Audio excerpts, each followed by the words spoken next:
안녕하세요. 네, 같이 먼저 기도하시겠습니다. 사랑과 은혜가 충만하신 거룩하시고 자비로우신 하늘에 계신 하나님 아버지 감사합니다. 죄악과 멸망과 지옥 가야 될 마땅한 저희들 주님 불쌍히 여겨주시고 저희를 구원하시려고 이 낮고 천한 이 죄악 많은 세상에 오셔서 저희를 십자가에서 그 흘리신 보혈로 모든 죄를 씻겨주시고 저희로 하여금 구원함을 얻게끔 해주신 것 진심으로 감사드립니다. 더욱이 구원해 줄 뿐만 아니라 주님 복음이 증거되고 주님이 함께 하시는 교회 가운데 저희를 인도해 주셔서 나머지 대를 주님의 인도와 보호 가운데 살아갈 수 있도록 또한 큰 은혜 베풀어 주신 것 진심으로 감사드립니다. 저희가 나머지 때를 살아가는 가운데 더욱 주님의 영광을 위해 살아갈 수 있도록 도와주시고 이 마지막 때에 마땅히 구원받은 자로서의 올바른 생활이 무엇인지를 말씀을 통해 깨닫게 해주시옵소서. 오늘 성경 아카데미 누가복음을 통해 또한 주님의 교훈을 얻고자 합니다. 고개 숙여 나와 있는 모든 형제자매님들 또한 주님께서 귀한 말씀으로 각 사람 필요한 말씀으로 채워주셔서 주님의 복음을 맡은 자로서 이 마지막 때에 어떻게 살아가는지를 이 말씀을 통해 교훈될 수 있도록 주님 도와주시옵소서. 아직 이 자리에 참석하지 못한 형제자매님들이 있으면 또한 어느 곳에 있든지 주님을 사모하는 마음 잃지 않도록 주님 도와주시옵소서. 저희 같이 말씀을 배우는 이 귀한 시간 온전히 주님께 모든 것을 의지하면서 언제나 저희를 사랑하시는 고마우신 예수님의 이름으로 감사하며 기도드렸습니다. 아멘. 네, 같이 성경 누가복음 19장 찾도록 하겠습니다.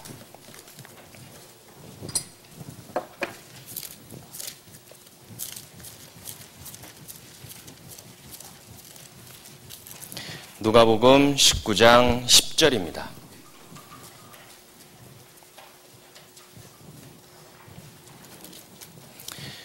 누가복음 19장 10절 찾으셨으면 같이 천천히 읽도록 하겠습니다.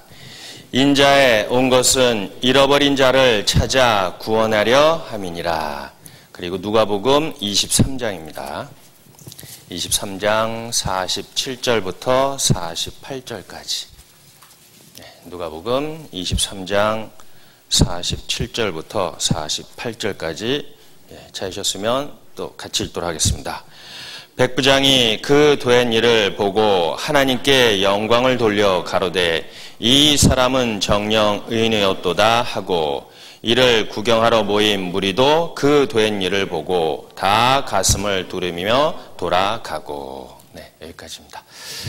자, 오늘은 누가복음을 같이 배워보는 한데 지난달까지 저희는 마가복음을 배웠습니다.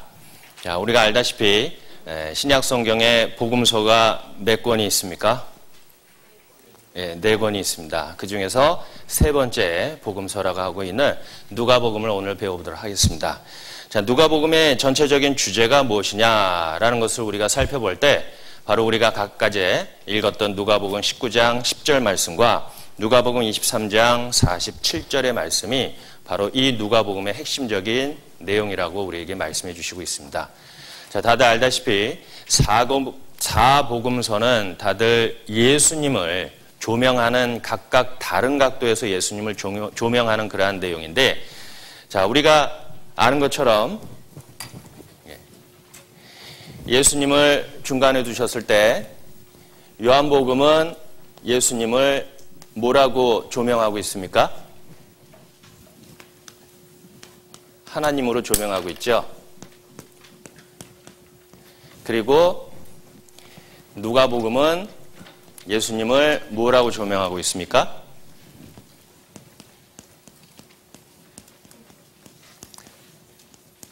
완전한 사람으로 증명하고 있습니다.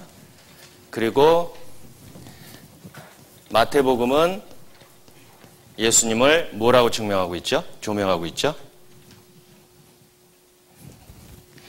오늘 다들 말 안 하시는 걸로 됐습니까?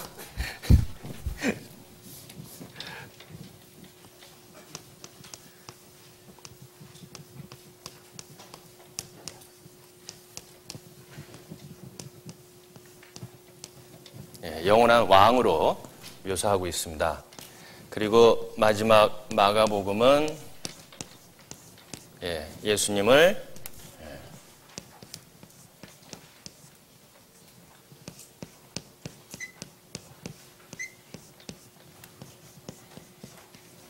고난받는 종의 모습으로 우리에게 조명해 주시고 있습니다. 그래서 각각 다른 각도에서 예수님을 조명하시고 예수님의 신성과 인성을 우리는 이 사복음서를 통해서 우리는 알 수 있습니다. 오늘은 누가복음은 바로 예수님이 인간으로 완전한 사람으로 이 땅에 오셨다라는 것을 우리에게 말씀해 주시고 있습니다. 자, 그렇듯이 먼저 복음서의 명칭을 먼저 우리는 보도록 하겠습니다. 자, 복음서의 명칭이라는 것을 뭘까요? 우리는 이 복음서를 대개는 들으면은 복 받는다라는 그러한 복음을 뜻하고 있는데, 그런데 왜 굳이 복음서라고 그렇게 부를까요? 혹시 알고 계세요? 근데 사실 이 복음서라는 것은 복음이란 말은 사실 우리한테는 들리기에는 별로 그렇게 일상생활적으로 그냥 좋은 소식이다, 기쁜 소식이다 라고 그렇게 생각하고 있지만, 사실 이 헬라어로는 유앙게리온이라고 하는데 단순히 그냥 생활적으로 좋은 소식이다, 기쁜 소식이다 그런 것을 뜻하는 것이 아니라, 마치 나라가 적군과의 전쟁을 통해서 큰 승리를 거두고 이젠 평화의 시대가 돌아왔다라고 이렇게 선포할 때 그러한 소식을 뜻하고 있고요. 그 다음에 왕의 출생과 왕의 즉위할 때 그 온 국민이 기쁜 소식을 얻고 기뻐하는 그러한 소식이도 또한 이 기쁜 소식에 포함되고 있습니다. 그리고 죄인이 사면을 받고 큰 절기에 제정과 같은 범민족적인 기쁜 소식, 이것을 우리가 또한 복음이라고도 해요. 그게 바로 헬라어로 유앙겔리온이라고 하는데, 바로 그러한 범민족적, 전 우주적인, 전 인류적인 그러한 기쁜 소식이다라고 해서 뒤에 복음이란 말을 들어갔습니다. 자, 그러면 이 복음서가 기록되기 시작한 시점이 있을 거라고 생각합니다.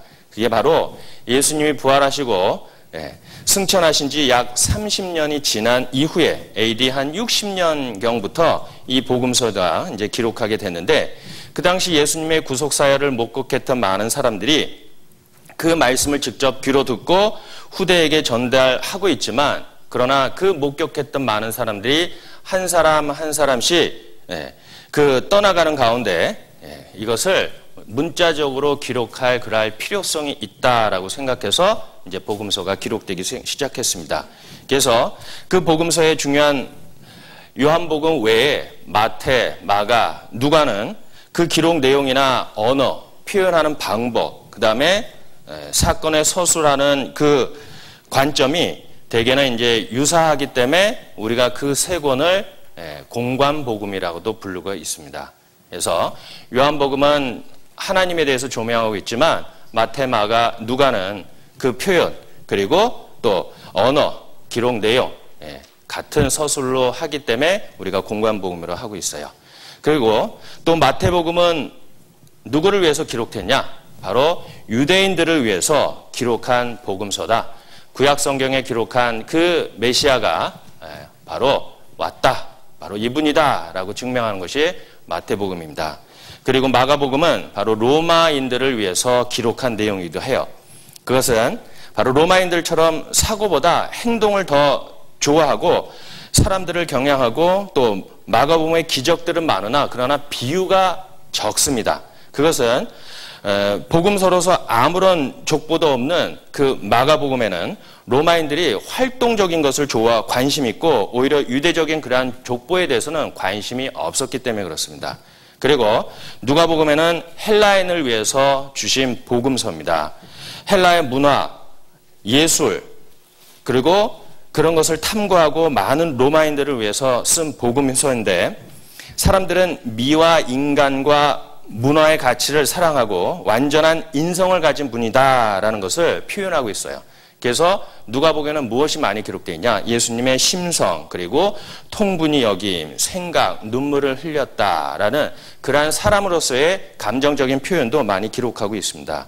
그러면 요한복음은 누굴 위해서 기록했냐? 바로 온 인류를 위해서 기록한 복음서다라고 하고 있습니다. 그래서 저희가 나눠드린 그 프린트 아래 보시면은 그 도표가 있죠. 마태복음, 마가복음, 누가복음, 요한복음이 있는데 바로 마태복음은 약속된 메시아가 왔다. 그 관점을 토대로 기록한 내용이고, 마가는 순종과 희생의 종의 모습이고, 누가복음은 흠없는 인자, 완전한 사람으로 오신 분이다. 그리고 요한복음은 성육신하신 성자다라고 이렇게 기록하고 있습니다. 그래서 왕으로 오셨기 때문에 마태복음에는 다윗의 자손 예수 그리스도의 세계라라고 왕의 신분을 증명하기 위해서 족보가 있습니다. 그러나 마가복음은 종이기 때문에 족보가 없지요. 누가복음은 사람으로 왔기 때문에 그가 거꾸로 올라가서 아담의 자손이라는 것을 증명하여서 족보가 있습니다. 그리고 요한복음은 하나님을 증명하기 때문에 족보가 필요 없죠. 그래서 각각 그 사복음서에 족보가 있는 복음서도 있고 족보가 없는 복음서도 있는 것이 바로 이러한 관점입니다. 자, 이 페이지의 아랫부분 보시면은 누가복음은 예수의 완전한 인자 되심과 세상의 모든 만민의 죄를부터 구속하실 구원자 되심을 강조하는 복음서이다. 누가는 로마 제국 내에 헬라적 배경을 가진 이방인 기독교인들을 1차 대상으로 하고 있다. 본서의 수신자로 데오빌로는 특정 인물을 가리키고 있지만 동시에 당시 로마 제국 내에 있는 이방 출신 기독교인들을 형편을 대변하는 인물이기도 하다. 되게 데오빌로가 누구냐? 그러면 유력한 자다라 그렇게 표현하고도 있습니다.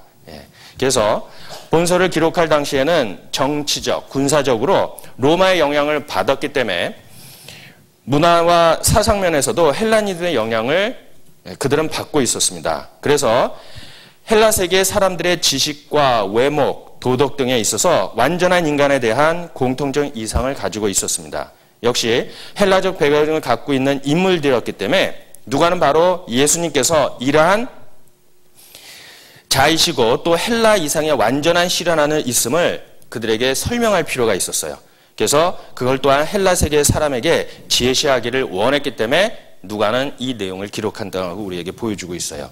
그리고 이상적인 인간으로서 예수님을 제시하고 있는 것은 예수님이 바로 성자 하나님이라는 점에서 출발하고 있는 점이다. 예수께서 이 땅에 인자로 오신 이유는 죄로 죽을 수밖에 없는 인간의 죄값을 대신 치르고 구원하시기를 위했던 것이다. 예수님께서는 유일하게 죄가 없으신 순결하신 분임으로써 죄로 죽을 수밖에 없는 인간들을 온전케 하여 구원할 수 있다는 의미에서 완전하신 인자가 되신 것이다. 그러니까 사람으로 온 첫 번째 하나님께서 완전한 사람으로 지은 아담이 하나님 앞에 범죄함으로써 타락하고 죄가 이 세상에 들어온 것을 또한 하나님께서는 완전한 사람인 예수님을 이 땅에 보내셔서 아담이 실패한 것을 다시 사람을 통해서 그것을 회복하고자 예수님이 이 땅에 보내신 내용이기도 해요.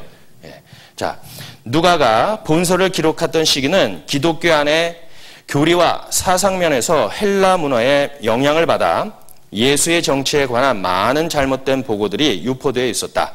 또 이때는 복음이 이방 세계에 확산되면서 하나님의 나라의 이방인들이 어떤 지위를 가지게 되는지를 대해 분명한 해답을 제공해야 할 필요성이 제기됐던 시기이기도 했다.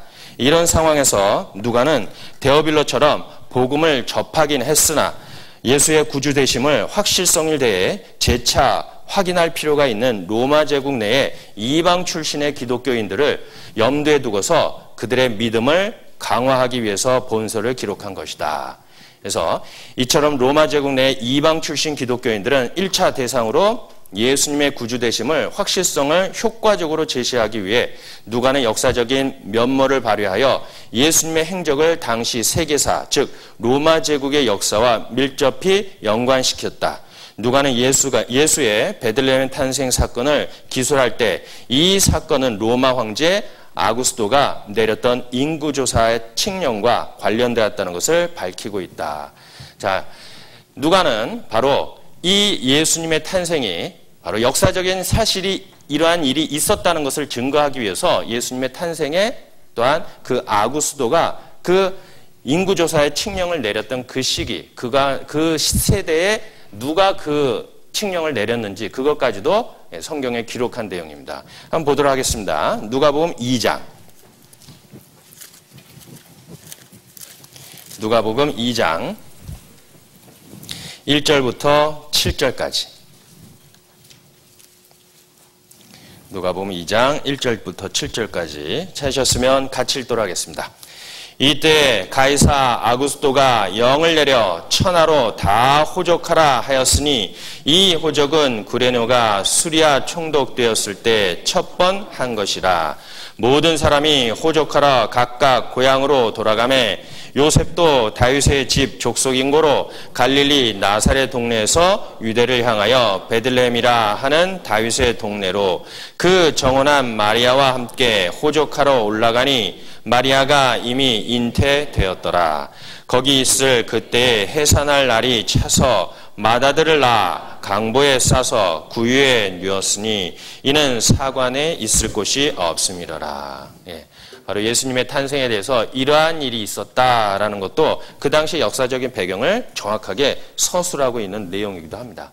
그리고 세례 요한의 등장도 당시 팔레스타인 지방의 통치자들의 이름을 일일이 명시하고 있는 그 내용도 또한 누가복음 3장 1절에 기록하고 있어요. 누가복음 3장 1절입니다. 1절부터 2절까지 제가 읽겠습니다. 디베rio 가이사의 위에 있은 지 15해 곧 본디오 빌라도가 유대의 총독으로 헤롯이 갈릴리의 분봉왕으로 그 동생 빌립이 이두레와 드라곤이 지방의 분봉왕으로 루사니아가 아벨렌의 분봉왕으로 안나스와 가야바가 대제사장으로 있을 때에 하나님의 말씀이 빈 들에서 사가랴의 아들 요한에게 임한지라. 그래서 이걸 보면 예수님의 탄생과 또 세례 요한의 그러한 활동과 탄생에 대해서도 정확하게 그 당시에 통치했던 그 여러 분봉왕들의 이름까지도 서술하고 있습니다. 이것이 사람으로 태어났기 때문에 그가 그냥 하늘에서 뚝 떨어진 것이 아니라 그 배경, 태어났던 배경, 정확하게 역사적인 배경으로 우리에게 소개해 주신 내용이기도 합니다. 그래서 이로써 누가는 예수의 출생과 공생의 전 과정이 현실 역사의 흐름 속에서 이루어진 확실한 사건임을 제시하고 있는 것이다.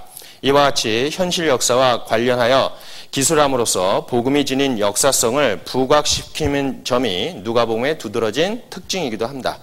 그리고 이런 맥락에서 누가는 비교적 연대기적인 순서를 충실하고 있으며 예수의 행적을 사복음서 중에서 가장 사실적이고 포괄적으로 기술하고 있다. 한편 누가복음은 다른 복음서에 비해 여성, 그리고 어린아이, 그리고 가난한 자, 그리고 세리와 죄인들을 당시 사회에서 소외됐던 그러한 계층들을 또한 돌아보시고 관심을 특별히 이들에게 가졌다는 것을 우리에게 보여주고 있습니다. 때문에 누가복음은 대개는 가난한 자들의 복음이다라고 일컬기도 하고 있습니다. 이렇게 누가복음에 보이고 있는 가난하고 소외된 자들에 대한 관심은 그들을 가까이 하신 것을 부각시키는 것은 하나님의 구원의 보편성이라고 그렇게 말하고 있습니다. 그리고 예수님의 구원사에게 모든 계층, 신분을 초월하고 따라서 혈통이나 경계까지도 초월한 것을 보여주고 있는 것이다. 다시 말해 유대인이냐 사마리아냐 이방인이나 남자나 여자나 부자나 가난한 자나 누구든지 그를 영접하는 자에게는 구원을 베푸시는 만민의 구주시다라는 것을 선포하기 위해서 그렇게 온 각 계층, 특별히 소외된 계층에게 그렇게 많은 관심을 가졌던 것도 바로 이 이유입니다. 그래서 그리고 누가복음을 기록했을 당시에 이미 누가복음을 기록하고 그 이후에 또 이어져서 사도행전을 기록할 그러한 뜻이 있었기 때문에 누가복음은 끝이 전체적인 그 복음서의 끝이 아니라 바로 사도행전을 기록했던 누가가 그것을 염두에 둬서 끝을 맺지 않았고 기다려라. 바로 예수님이 이러한 일들을 해주시고 죄인을 구원하는 일을 마치시고 그 다음에 너희가 그 복음을 온 민족에게 전파하기 위해서는 너희가 예루살렘을 떠나지 말고 기다려라 라는 그러한 서술로서 그 사도행전을 이어가고 있습니다.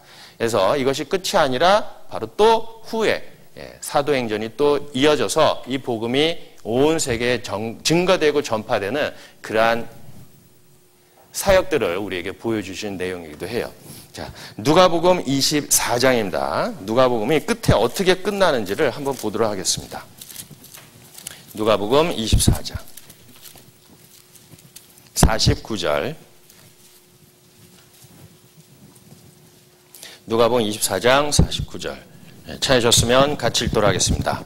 볼지어다 내가 내 아버지의 약속하신 것을 너에게 보내리니 너희는 위로부터 능력을 입히올 때까지 이 성에 유하라 하시니라. 자, 그들에게 이 성에 유하라, 그리고 뭘 기다리라고 했죠? 성령이 너에게 임하실 때까지 기다리라라고 하고 있습니다. 사도행전 1장 한번 보도록 하겠습니다. 사도행전 1장 4절 5절. 사도행전 1장 4절 5절. 찾으셨으면 같이 읽도록 하겠습니다. 사도와 같이 모이사 저에게 분부하여 가라사대 예루살렘을 떠나지 말고 내게 들은 바 아버지의 약속하신 것을 기다리라. 요한은 물로 세례를 베풀었으나 너희는 몇 날이 못 되어 성령으로 세례를 받으리라 하셨느니라. 자, 그리고 그들이 기다리는 가운데 오순절 날에 성령이 그들에게 임했죠. 사도행전 2장 1절부터 제가 읽겠습니다. 사도행전 2장 1절. 오순절 날에 이미 이름에 저희가 다 같이 한 곳에 모였더니 호련히 하늘로부터 급하고 강한 바람 같은 소리가 있어 저희 앉은 온 집에 가득하며 불의 혀같이 갈라지는 것이 저에게 보여 각 사람 위에 임하여 있더니 저희가 다 성령의 충만함을 받고 성령이 말하게 하심을 따라 다른 방언으로 말하기를 시작하니라. 자, 그들에게 기다리라고 했죠. 뭘 기다렸죠? 성령이 그들에게 임할 때까지 그들은 그 성을 떠나지 말라라고 했는데 오순절 날에 바로 성령이 임해서 그들에게 그때부터 이제 이 복음이 증거되기 시작했습니다. 그래서 누가복음 그 이후에 또한 사도행전이 이어지는 그러한 맥락을 우리에게 보여주고 있습니다. 자, 그러면 그 누가복음의 제목을 먼저 한번 보도록 하겠습니다. 헬라어 원전에서는 제목을 카타루카, 누가의 의안으로 되어 있다. 이는 본서의 기자 누가의 이름을 본서의 표조로 사용했음을 보여주며 후에 복음이라는 말을 덧붙여서 누가복음이라고 표제를 사용하고 있다. 자, 그러면 기자는 누군가?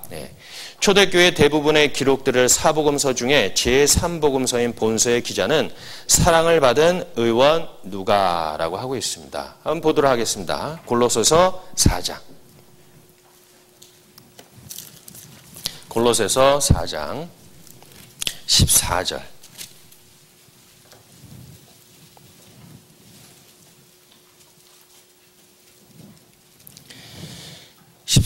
같이 읽도록 하겠습니다. 사랑을 받는 의원 누가와 또 데마가 너에게 문안하느니라. 그래서 여기에서 누가를 언급했고 또 뒤에 보시면은 빌레몬서 1장 24절에 보시면은 바로 바울의 동역자 누가라고도 표현하고 있어요. 그래서 대개는 사도행전을 누가가 기록했고 또 그 보내는 서신의 대상이 누가복음과 사도행전 똑같이 데오빌로 각하에게 보내는 글이다라고 했기 때문에 그래서 우리는 동일한 저자가 바로 누가가 이 성경을 기록했다라고 하고 있습니다. 그리고 누가가 이 누가복음을 기록했다고 이렇게 또 말할 수 있는 것은 그 사도행전에는 우리라는 그 말이 많이 등장하는 것을 우리는 볼 수 있어요. 그래서 바로 사도 바울과 함께 주님의 복음을 증거했던 사람 중에 하나다라고 이렇게 서술하고 있습니다. 사도행전 16장입니다. 사도행전 16장.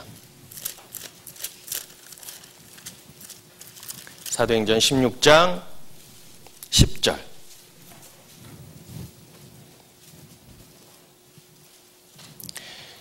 제가 읽겠습니다. 바울이 이 환상을 본 후에 우리가 곧 마게도냐로 떠나기를 힘쓰니 이는 하나님이 저 사람들에게 복음을 전하라 우리를 부르신 줄 인정함이니라. 자, 여기에서 우리라는 말이 자꾸 나오는데 여기에 바로 누가가 바울하고 같이 주님의 말씀을 같이 또 주님의 복음을 동행했던 사람이라는 것을 우리에게 말씀해 주시고 있습니다. 그래서 바울 사도가 2차, 3차 전도 여행 때 동행했던 사람도 바로 누가라는 것을 우리는 알 수 있고 또 누가의 직업이 뭔지 혹시 아세요?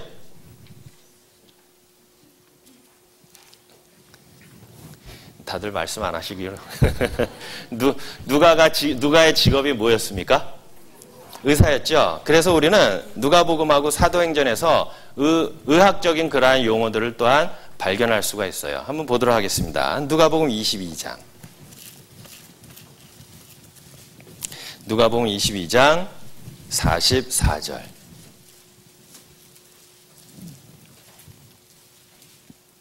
누가복음 22장 44절. 찾으셨으면 같이 읽도록 하겠습니다. 예수께서 힘쓰고 애써 더욱 간절히 기도하시니 땀이 땅에 떨어지는 핏방울 같이 되더라. 그리고 사도행전 12장입니다. 사도행전 12장 23절. 사도행전 12장 23절. 찾으셨으면 같이 읽도록 하겠습니다. 헤롯이 영광을 하나님께 돌리지 아니하는 고로 주의 사자가 곧 친히 충이 먹어 죽으니라. 여기에서도 의학적인 그러한 용어들을 사용하고 있는 것은 바로 누가복음과 사도행전이 동일 저자임을 우리에게 소개해 주시는 내용이기도 합니다. 그리고 우리가 알다시피 누가는 바로 성경의 저자 가운데서 유일하게 이방인이며 안디옥에 거주했던 헬라인 의사였다는 것도 우리는 알 수가 있어요. 그는 끝까지 바울과 함께 동고동락하며 신실한 인물이었으며 자신이 자기 의원으로서의 재능으로 주치의에 봉사함으로써 많은 사람들의 사랑을 받기도 했다라고 했어요. 그래서 내 사랑하는 의원 누가라고 한 것도 바로 그가 그렇게 자기의 주신 그러한 재능으로 그 선교 활동에 많이 봉사했기 때문에 그렇기도 합니다. 그의 이같이 희생적인 봉사 정신은 그리스도의 제자들에게 요청되는 바 헌신적인 희생을 강조하는 그의 복음서와 사도행전의 기록들 속에서도 잘 반영되고 나타나다라고 하고 있어요. 자, 그 중에서 누가복음에서 하나님께서 그 사도들에게 요청하는 것이 뭡니까? 그들에게 요구하고 희생적인 것이 뭐라고 생각하세요? 그 중에서도 바로 너의 원수를 사랑하라라고 그들에게 요구하고 있죠. 누가복음 6장입니다. 누가복음 6장.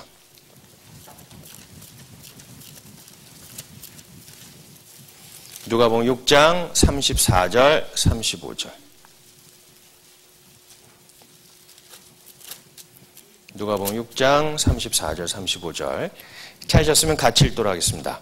너희가 받기를 바라고 사람들에게 빌리면 칭찬받을 것이 무엇이뇨? 죄인들도 의수히 받고자 하여 죄인에게 빌리느니라. 오직 너희는 원수를 사랑하고 선대하며 아무것도 바라지 말고 빌리라. 그리하면 너희 상이 클 것이요 또 지극히 높으신 이의 아들이 되리니 그는 은혜를 모르는 자와 악한 자에게도 인자로우시니라. 너희 원수를 사랑하고. 그래서 누가복음에 보면은 대개 이제 제자들이 마땅히 이렇게 해야 된다. 그리고 주님을 따라가는 사람은 이런 모습과 이러한 마음으로 따라가야 된다라는 것을 많이 강조하고 있습니다. 그 중에서 또 한 가지는 바로 하나님과 재물을 겸하여 섬길 수 없다라는 그러한 내용도 누가복음 16장에 또한 기록해놨어요. 그리고 사도행전은 또 뭐냐? 그리고 서로의 재물을 통용하고 같이 쓰는 것도 또한 제자의 도리로서 말하고 있습니다. 그리고 한 마음과 한 뜻으로 주님의 일을 해야 된다라는 것도 바로 누가복음과 사도행전에서 이렇게 강조하는 내용이기도 해요.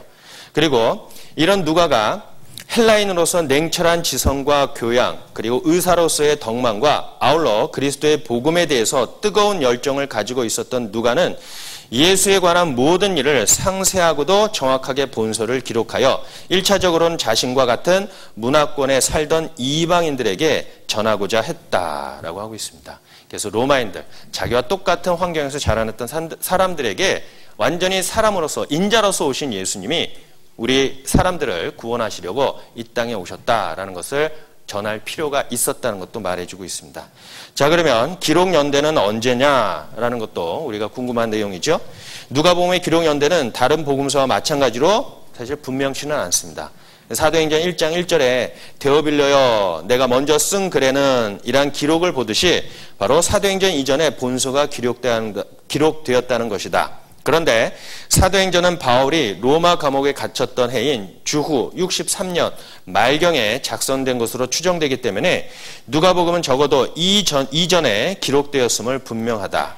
또한 복음서 중에 제일 먼저 기록된 마가복음은 적어도 그 이전에 마가복음은 주후 58년에서 68년경에 기록됐기 때문에 사이로 보아서 그로 이후에 기록된 것을 추정하면 주후 61년에서 63년경에 그것을 기록했다라는 것을 우리가 추정할 수가 있어요. 그리고 누가복음의 기록 목적은 바로 인자로서 오신 예수님에 대해서 정확하게 기술하고 있는데, 사실 오늘 누가복음 1장부터 24장까지의 내용들을 전체적으로 볼 거면은 사실 2시간 갖고는 모자라요. 근데 예수님이 인자로서 이 땅에 오셔서 우리에게 무엇을, 또 누가복음을 통해서 우리 구원받은 사람, 또 복음을 전하는 사람, 주님의 제자로서 주님의 복음을 증거하려는 그 많은 사람들에게 과연 어떤 교훈을 주냐. 사실 이 안에 교훈들은 되게 많이 있습니다. 근데 목적은 딱 하나예요. 바로 만민에게 이 복음을 증거하라라고 하고 있습니다. 만민에게 증거하기 위해서는 우리가 또한 어떤 마음을 갖고 그 말씀을 증거해야 하는지도 성경에 자세하게 기록해놨어요. 자, 4페이지 그 라본에 보시면 중요한 특징을 한번 보도록 하겠습니다. 기록 목적에 대해서. 마태복음에는 그리스도의 유대인의 왕으로 나타내었으며 마가복음은 그리스도의 여호와의 종으로 나타낸 반면 누가복음은 인자로서 예수 그리스도를 나타내고 있다. 누가복음은 그리스도의 인성을 나타내는 복음이다. 사람을 구원하기 위해서 사람이 되신 예수 그리스도의 생애, 바로 예수님의 탄생, 유아기, 소년기와 사역 및 그 죽음과 부활에 관한 구체적인 세부 내용을 다른 복음서보다 훨씬 풍부하게 기록하고 있다. 그리고 사람으로 태어났기 때문에 동정녀 마리아의 탄생, 그 동정녀 탄생에 대해서 아주 상세하게 기록한 내용도 바로 누가복음이라는 것을 우리는 알 수 있어요. 그리고 누가복음에 그 마태복음에 보면은 동방 박사들이 예수님을 경배하러 왔다 그랬잖아요. 근데 누가복음에는 누가 왔다 그랬냐면 목자들이 방문하는 것을 또한 기록하고 있어요. 인자로 왔기 때문에 목자들이 와서 그를 방문했다라는 것도 이 예수님이 사람으로 태어났다는 것을 부각시키기 위해서 그렇게 또 마태복음하고 정 다른 그러한 모습으로 기록하고 있습니다. 그리고 누가복음은 또 예수님의 유년기를 강조하고 있어요. 예수님이 어린 시절과 성장하는 모습을 또한 누가복음에서는 볼 수가 있습니다. 누가복음 2장입니다. 누가복음 2장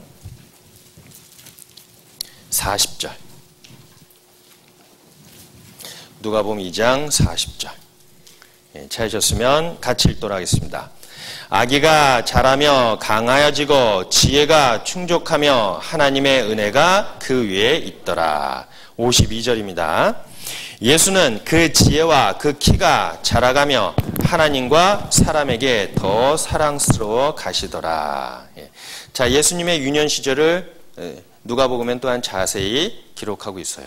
그리고 마가복음 6장 3절에는 그 예수님이 성장하면서 목수일을 하셨다라고, 그가 그냥 느닷없이 그냥 어린아이 태어나서 성인의 모습을 바로 기술한 것이 아니라 그 중간 과정, 성장하는 과정까지도 누가복음에는 그것을 자세하게 기록해놨어요.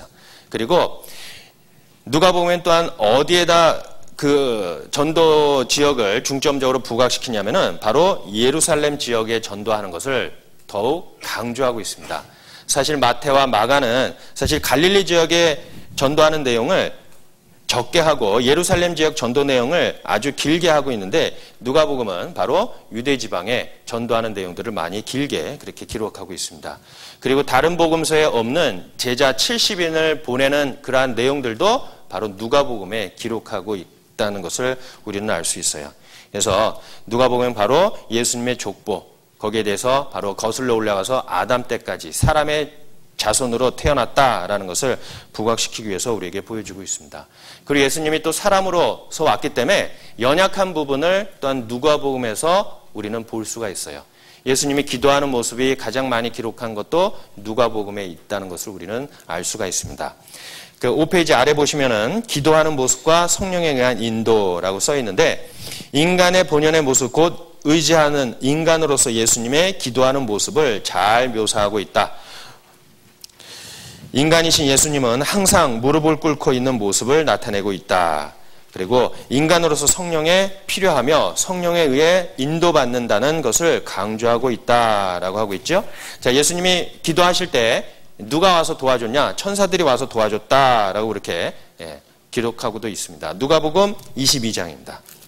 누가복음 22장 39절 39절부터 46절까지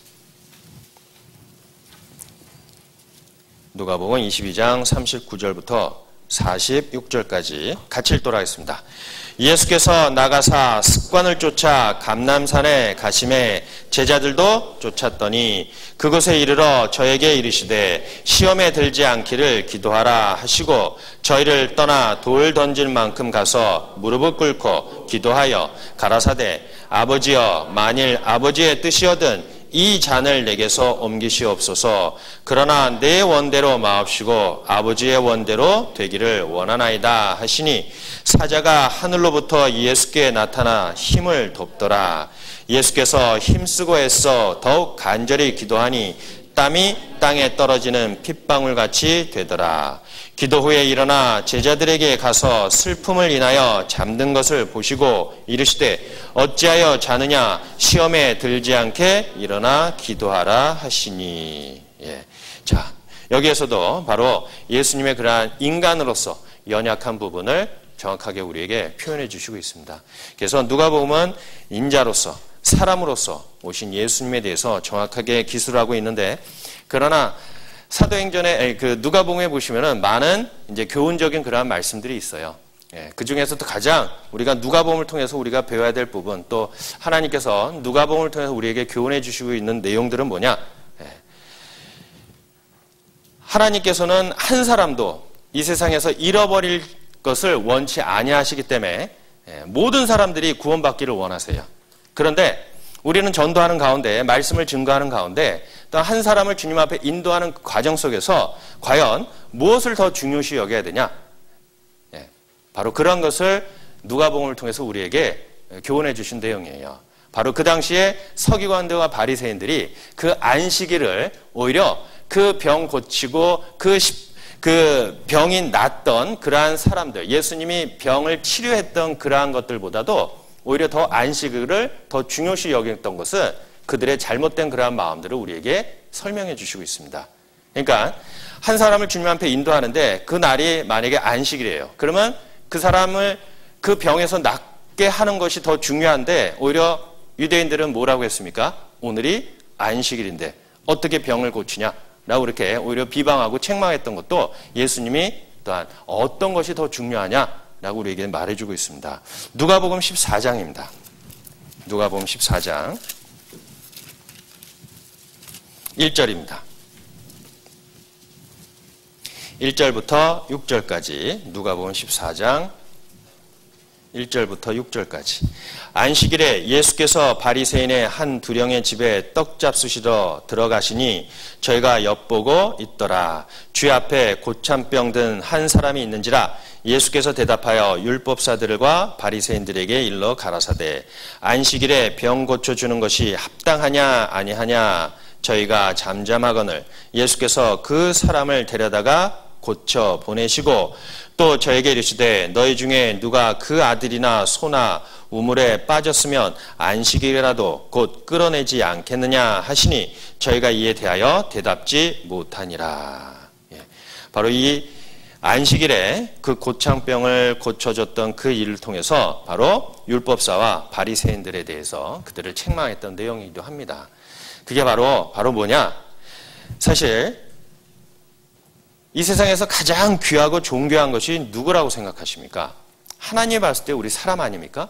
그래서 나는 여호와 보시기에 존귀한 자라라고 한 것처럼 하나님께서 가장 귀하게 여기시고 주목하는 것은 그러한 절기와 그러한 규례가 아니라 바로 우리 사람이라는 것을 누가복음을 통해서 우리에게 보여주시는 내용입니다. 근데 그 당시에 율법사들과 서기관들은 오히려 사람의 생명을 구하는 것보다도 그러한 안식일, 절기를 지키는 것을 통해서 오히려 그들이 오히려 하나님 앞에 더 하나님을 섬긴다는 그렇게 자랑하고 있지만, 그러나 하나님은 너희가 무엇을 더 중요시해야 되냐라는 것을 누가복음을 통해서 보여주고 있어요.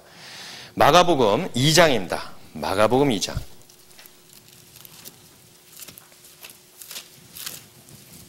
(27절)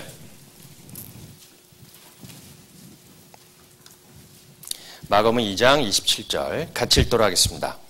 또 가라사대 안식일은 사람을 위하여 있는 것이요 사람이 안식일을 위하여 있는 것이 아니니. 예, 바로 이러한 안식일, 이러한 규례들, 이런 것들은 다 누구를 위해서 있다고 했죠? 사람을 위해서 있는 것이다. 사람이 안식일을 위해서 있는 것이 아니라 안식일이 사람을 위해서 있는 것이지 어찌 안식일을 범하는 것을 더 중요시 여기고 사람의 병을 고치는 것을 오히려 그것을 책망하느냐라고 주님께서 또한 이스라엘 백성을 책망하는 내용입니다. 사실 우리가 알다시피 모든 제도와 모든 그 규례들은 바로 생명을 탄생하게 하고 그리고 그 교회 가운데서 질서를 세우고 또 신앙을 성장케 하는 그러한 규례라고 생각해요. 근데 많은 사람들은 오히려 그러한 신앙적인 성장, 생명의 탄생 그런 걸 중요시 여기는 것보다 오히려 그러한 절기를 지키고 율법을 지키는 것을 오히려 더 중요시하기 때문에 하나님께서는 사람이 가장 중요하다. 너희가 전도를 하고 이 복음을 온 천하에 전도하려면은 먼저 사람에 대한 사랑이 먼저 있어야 된다라고 하고 있어요. 사실 하나님도 이 세상을 바라봤을 때 얼마나 많은 악인이 있겠습니까? 그러나 하나님께서는 악인이 하나님 앞에 멸망하는 것을 원치 아니하신 것처럼 우리에게도 주변에 많은 사람들이 있지만 하나님께서는 한 사람도 멸망한 것을 원치 아니하시기 때문에 그래요.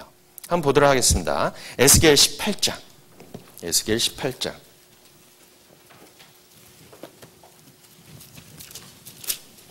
에스겔 18장 23절입니다.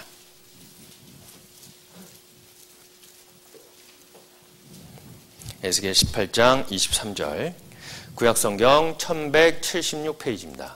에스겔 18장 23절 찾으셨으면 같이 읽도록 하겠습니다. 나 주 여호와가 말하노라. 내가 어찌 악인의 죽는 것을 조금인들 기뻐하랴.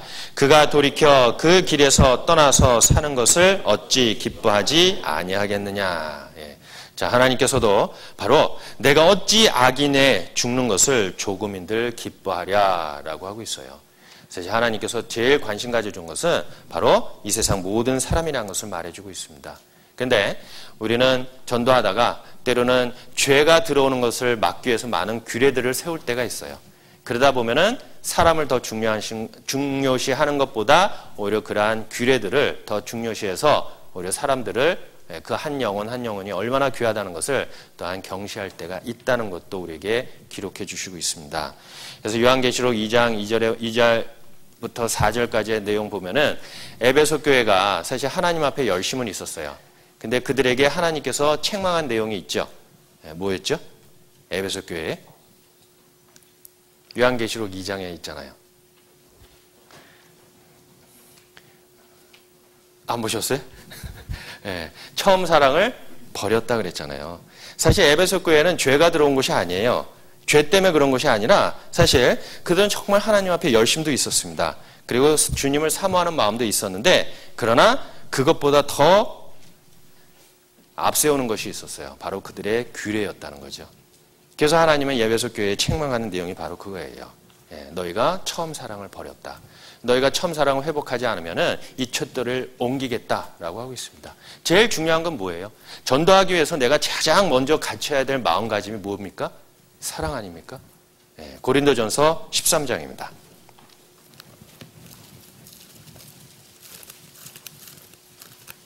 고린도전서 13장 1절부터 3절까지. 고린도전서 13장 1절부터 3절까지 찾으셨으면 같이 읽도록 하겠습니다.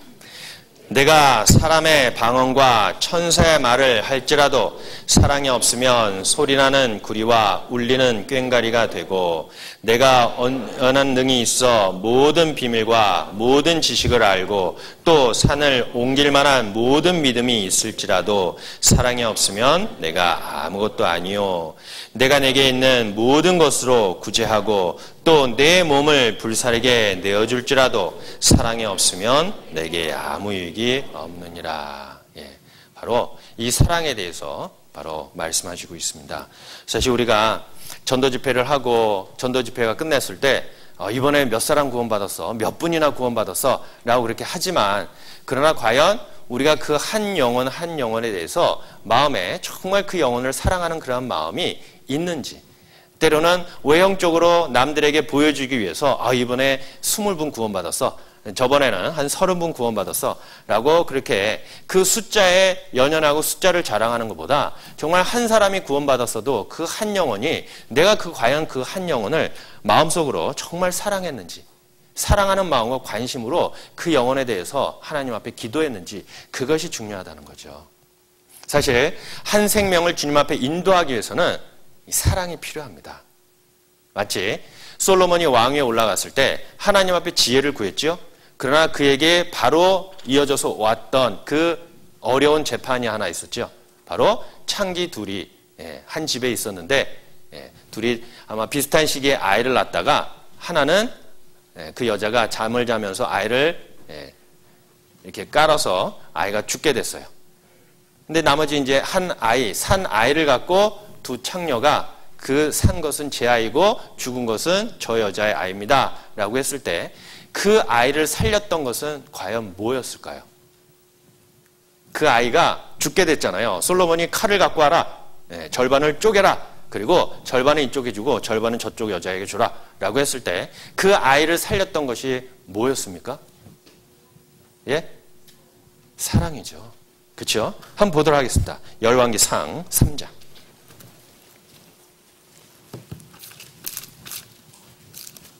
열왕기상 3장 16절. 열왕기상 3장 16절. 제가 읽겠습니다.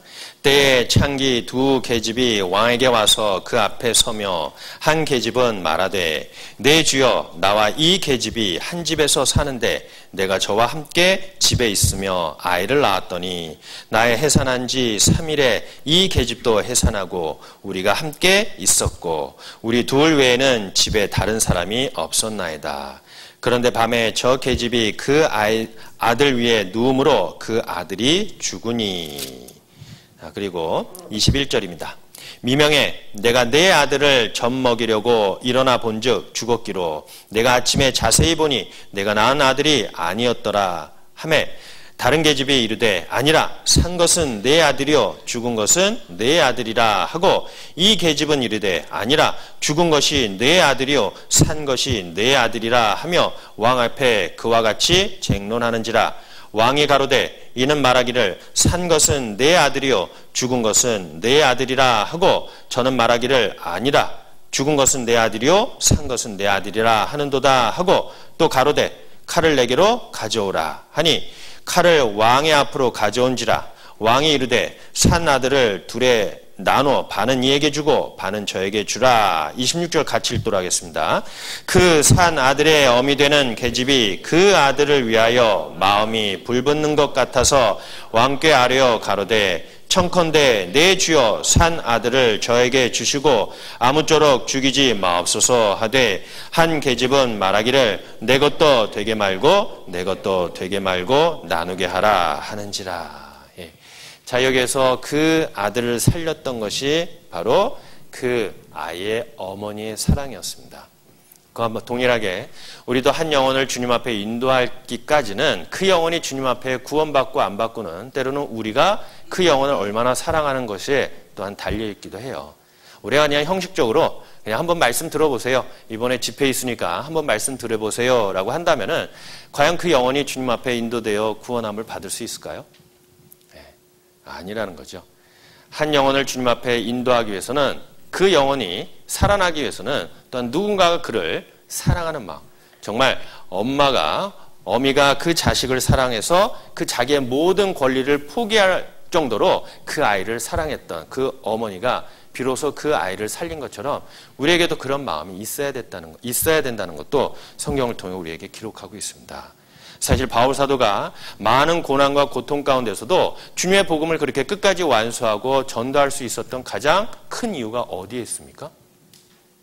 바로 사랑이 있기 때문에 그래요. 데살로니가전서 2장입니다.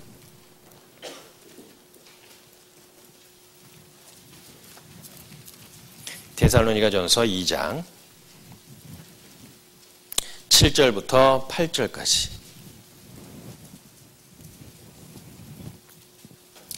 데살로니가전서 2장 7절부터 8절까지 찾으셨으면 같이 읽도록 하겠습니다.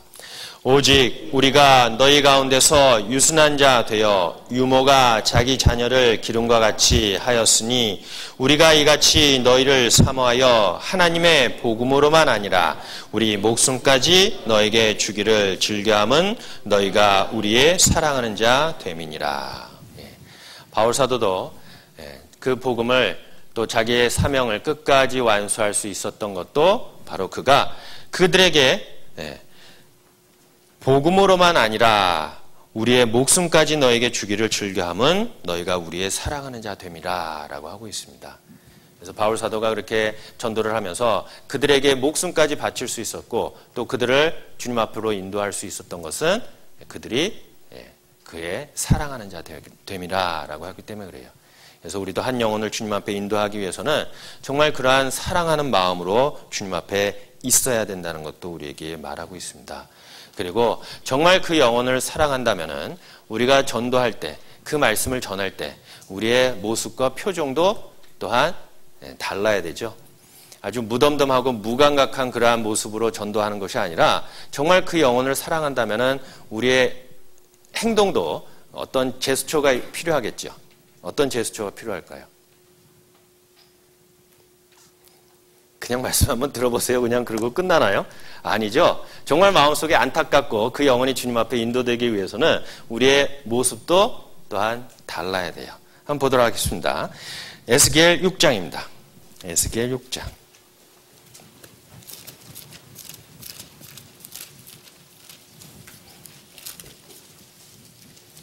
6장 11절. 에스겔 6장 11절. 찾으셨으면 에스겔 6장 11절 찾으셨으면 같이 읽도록 하겠습니다. 주 여호와께서 가라사대 너는 손뼉을 치고 발을 구르며 말할지어다. 오호라 이스라엘의 족속이 모든 가증한 악을 행함으로 필경 칼과 기근과 온역에 망하되. 자, 에스겔 선지자가 그 이스라엘 백성들을 향해서 그가 말할 때 어떻게 말했다고 했습니까? 손뼉을 치고 발을 구르며 말할지어다 라고 하고 있습니다.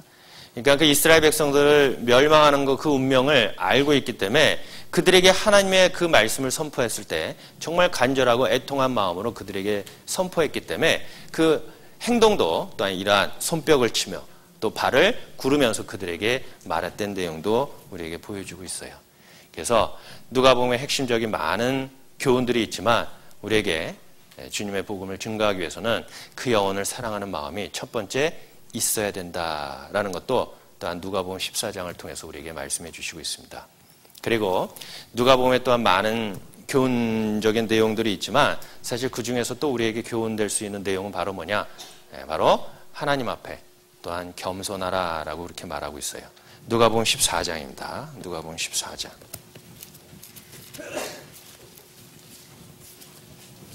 누가복음 14장 7절입니다.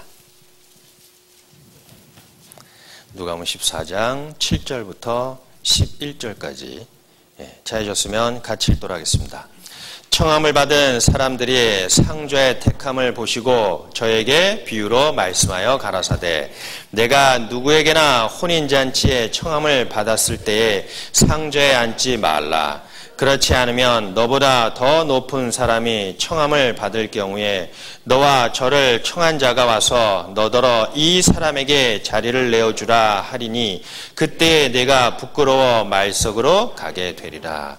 청함을 받았을 때 차라리 가서 말석에 앉으라. 그러면 너를 청한 자가 와서 너더러 벗이어 올라 앉으라 하리니 그때와 함께 앉은 모든 사람 앞에 영광이 있으리라. 무릇 자기를 높이는 자는 낮아지고 자기를 낮추는 자는 높아지리라. 네. 그래서 바로 그 청함을 받았을 때 말석에 앉아라. 왜? 예수님이 이 땅에 오신 것은 바로 섬김을 받으려 하냐 아니야. 바로 많은 사람들을 섬기려 하고 왔다. 자기 목숨을 내어주고 많은 사람들을 섬기려 이 땅에 왔다라고 이렇게 예수님께서 사람의 모습으로 이 땅에 오셨지만 우리에게 모범을 보여주셨어요.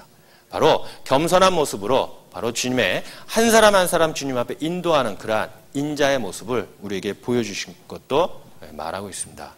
그래서 우리가 이렇게 한 권 한 권 성경을 배우면서 그 한 권 속에 과연 핵심적인 내용이 무엇이냐라는 것을 우리가 교훈 삼고 배웠을 때는 정말 그 뜻이 무엇인지 하나님께 그 한 권을 통해서 우리에게 정확하게 주시고자 하는 그러한 교훈과 메시지가 무엇인지를 우리가 알면은 정말 그 한 권 속에서 우리가 많은 교훈을 또한 얻을 수 있기 때문에 그래요. 예레미야 9장입니다. 예레미야 9장.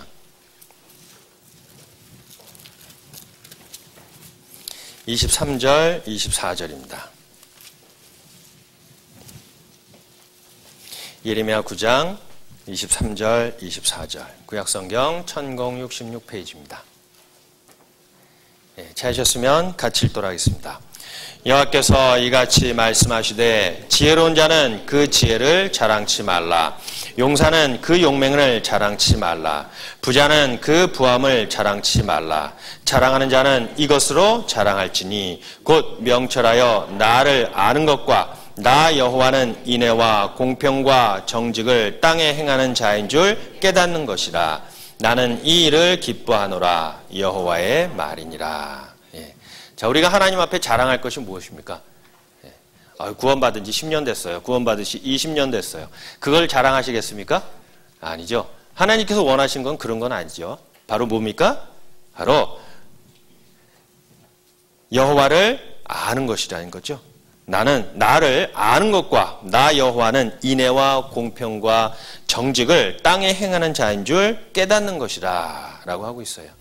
우리가 성경을 배우고 읽고 하는 가운데 더욱 주님을 알아가는 가운데 주님의 뜻이 무엇인지를 깨닫는 것이 과연 그것이 바로 하나님 앞에 자랑하고 하는 것이지 결코 우리가 구원받은 연수를 통해서 우리가 누구에게 자랑하고 하나님 앞에 자랑하는 것이 아니라는 것도 우리에게 말씀해 주시고 있습니다.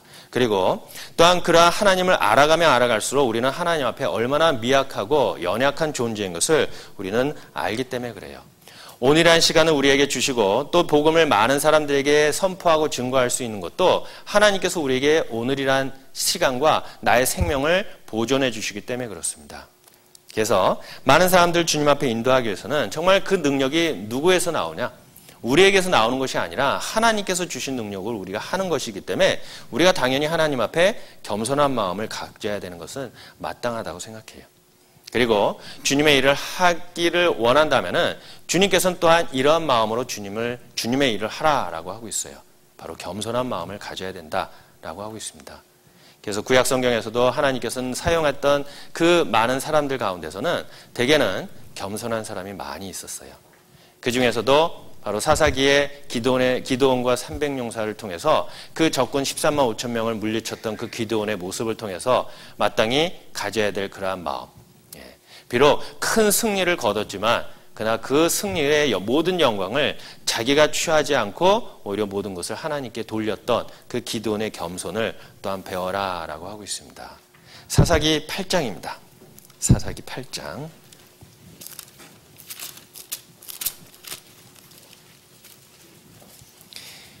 사사기 8장 22절 23절입니다.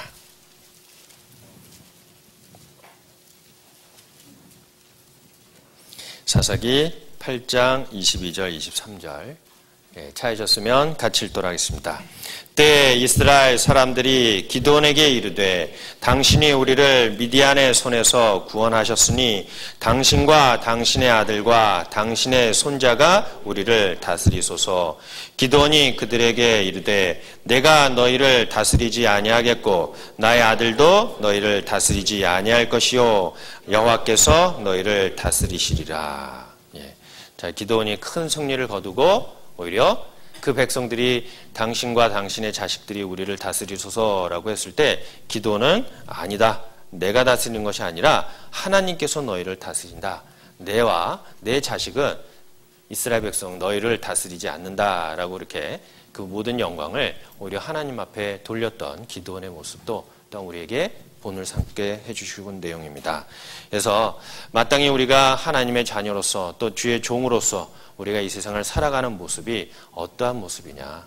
인자로서 완벽한 사람으로서 오신 예수님의 그 모습이 바로 우리가 살아가야 될 모습, 본을 삼고 살아가야 될 모습이라는 것을 누가복음에서 자세하게 기록해 놨습니다. 누가복음 17장입니다. 누가복음 17장 7절부터 10절까지.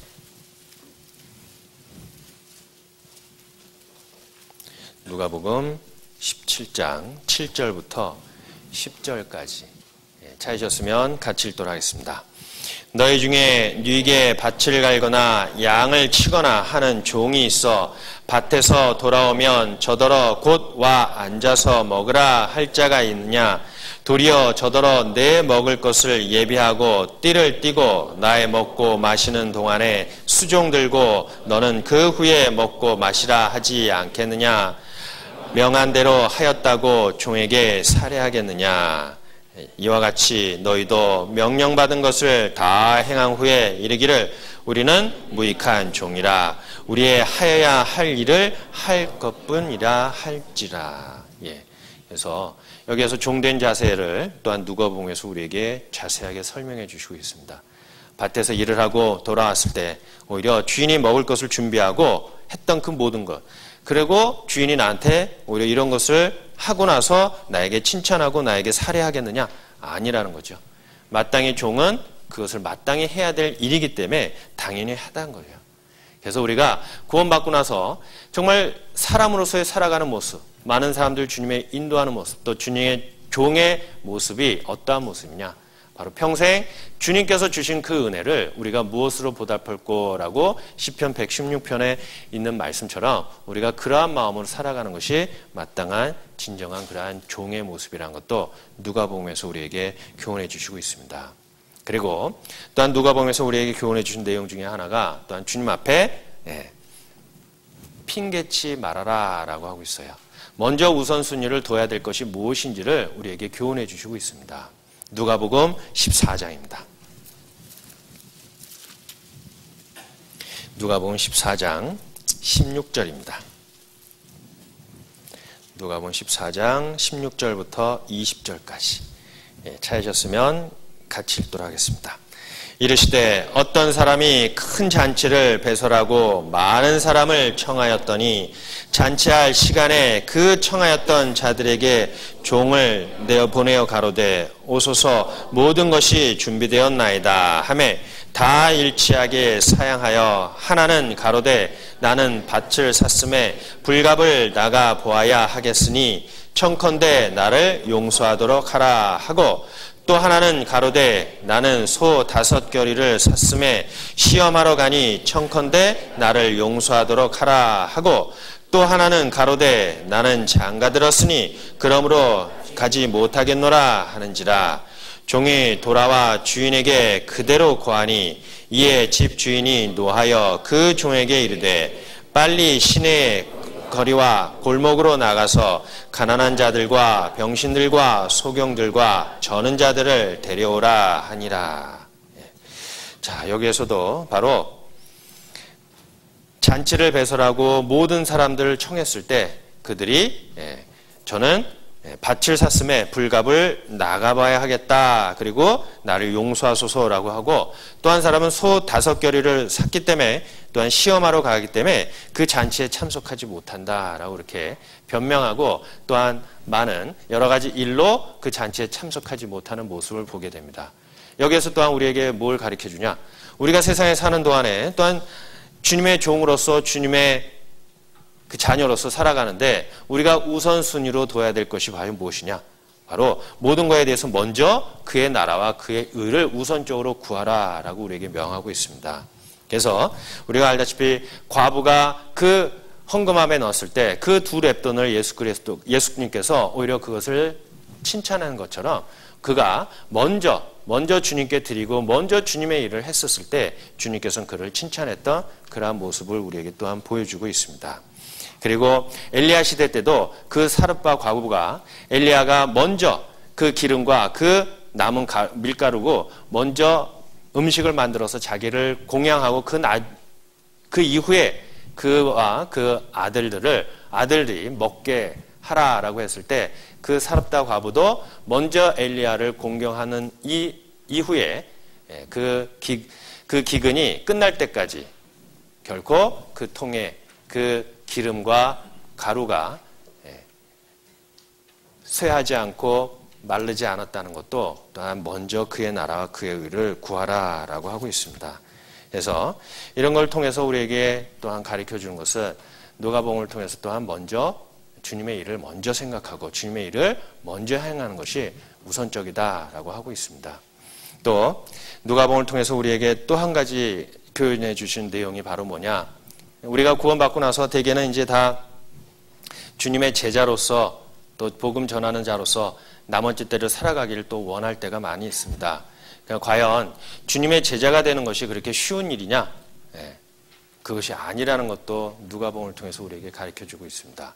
사실 주님의 제자가 되고 또 복음이 증거되는 곳마다 내가 귀하게 쓰임받기를 원하고 또 주님 나라에 들어가서 또 상받기를 원하는데 사실 그것을 하기 위해서 주님의 제자가 되기 위해서는 마땅히 어떠한 마음으로 주님의 일을 해야 되는지 너희가 충분한 처음부터 그 주님의 제자로서의 가는 길에 대해서 먼저 충분한 예산을 세워야 되지 않나라는 그런 것도 누가복음을 통해서 우리에게 교훈해 주시고 있어요.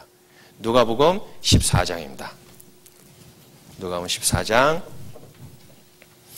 25절부터 35절까지 25절부터 35절까지 제가 읽겠습니다. 허다한 무리가 함께 갈새 예수께서 돌이키사 이르시되 무릇 내게 오는 자가 자기 부모와 처자와 형제와 자매와 및 자기 목숨까지 미워하지 아니하면 능히 나의 제자가 되지 못하고 누구든지 자기 십자가를 지고 나를 쫓지 않는 자도 능히 나의 제자가 되지 못하리라.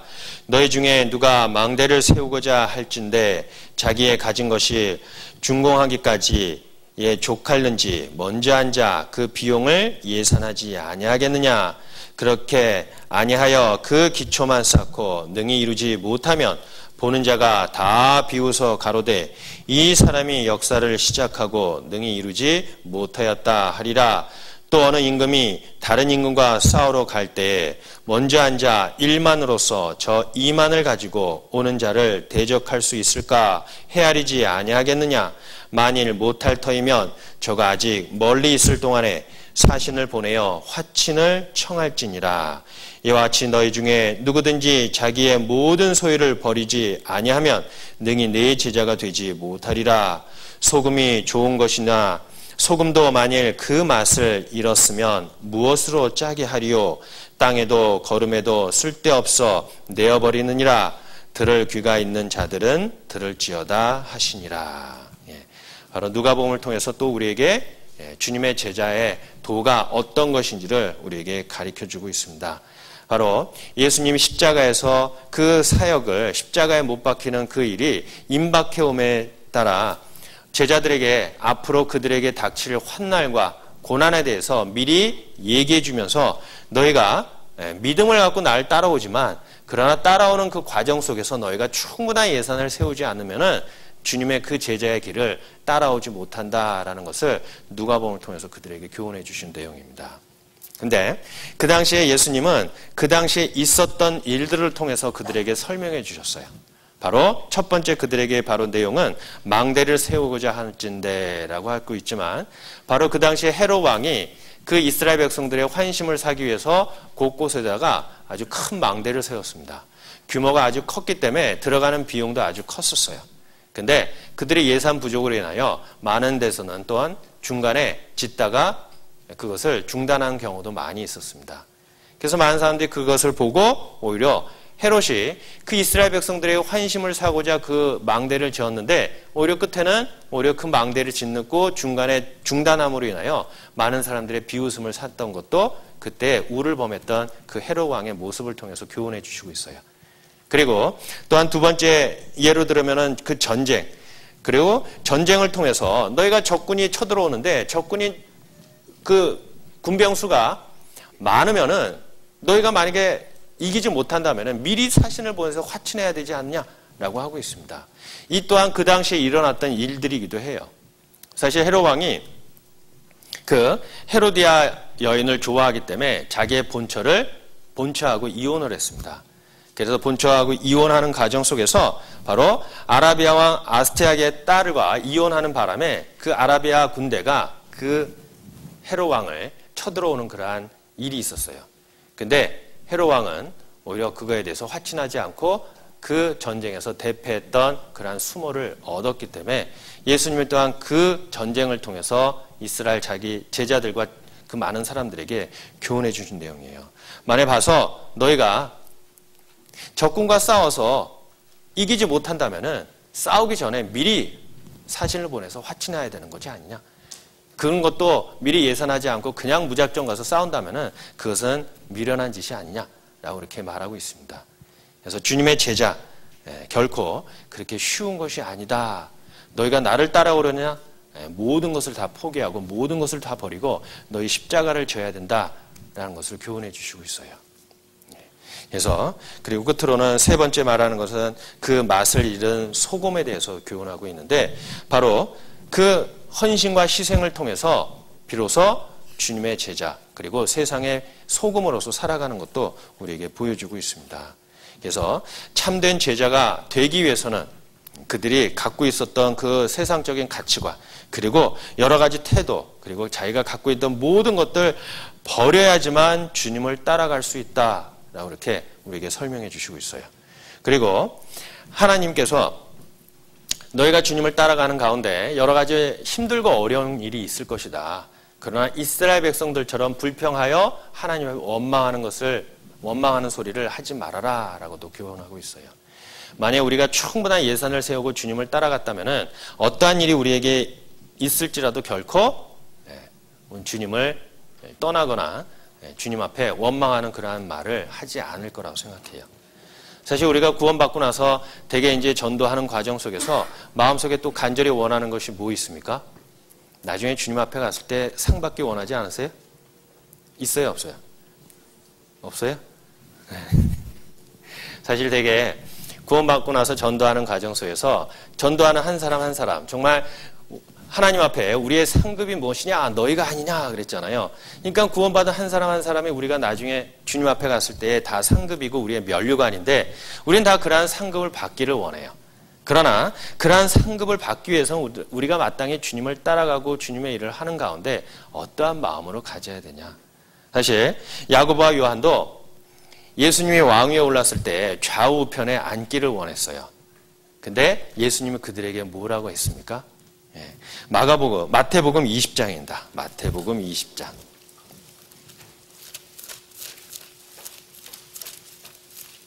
마태복음 20장 20절부터 28절까지. 마태복음 20장 20절부터 28절까지 제가 읽겠습니다. 그때 세베대 아들의 어미가 그 아들들을 데리고 예수께 와서 절하며 무엇을 구하니? 예수께서 가라사대 무엇을 원하느냐? 가로되 이 나의 두 아들을 주의 나라에 하나는 주의 우편에 하나는 주의 좌편에 앉게 명하소서. 예수께서 대답하여 가라사대 너희 구하는 것을 너희가 알지 못하는도다. 나의 마시려는 잔을 너희가 마실 수 있느냐? 저희가 말하되 할 수 있나이다.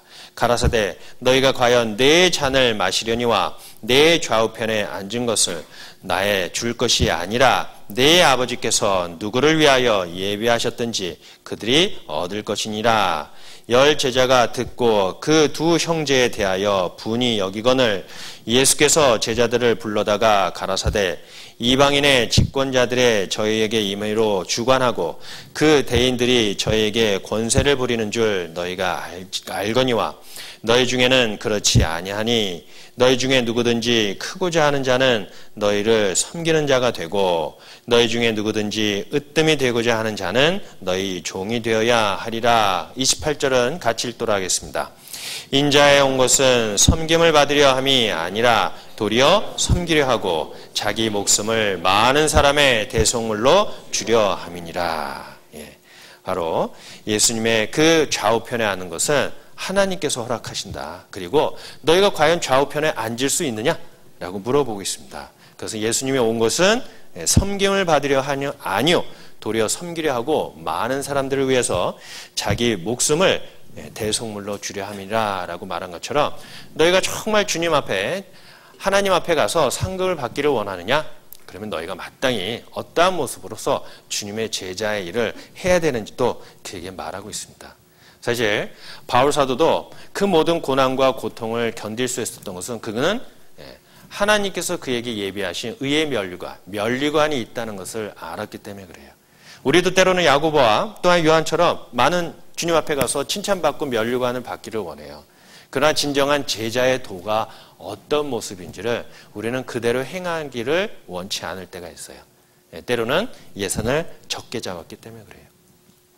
그래서 바울 사도는 자기에게 줄 의의 면류관이 있다라는 것을 알고 있었습니다. 그래서 히브리서 11장에 보시면 그 많은 믿음의 선진들도 그 뭐라고 했습니까? 저희의 상주심을 바라봅니다 라고 하고 있잖아요. 그는 구원받고 정말 주님의 백성과 주님의 나라를 위해 일하고 헌신하고 목숨까지 버릴 수 있었던 것은 주님 앞에 갔을 때 그들에게 주실 상에 대해서 그들은 봤기 때문에 그래요. 그러나 그 상을 얻기까지 그 과정이 얼마나 힘들다는 것을 또한 누가복음을 통해서 우리에게 교훈해 주시고 있습니다. 그러기 위해서는 우리가 또한 어떻게 해야 되냐? 우리가 구원받을 때 우리의 의가 조금 더 하나님의 의에 플러스되면 안 되는 것처럼 하나님께서 우리가 구원받기 위해서는 뭐라 그랬습니까? 다 포기하라 그랬어요. 너에 있는 모든 소유를 다 주라 라고 하고 있어요. 그 당시에 율법사가 한 사람이 예수님에 와서 내가 어떻게 하여야 내가 무엇을 하여야 구원을 얻으리까 라고 했을 때 예수님이 그에게 뭐라고 했습니까? 한번 보도록 하겠습니다. 마태복음 19장입니다. 마태복음 19장.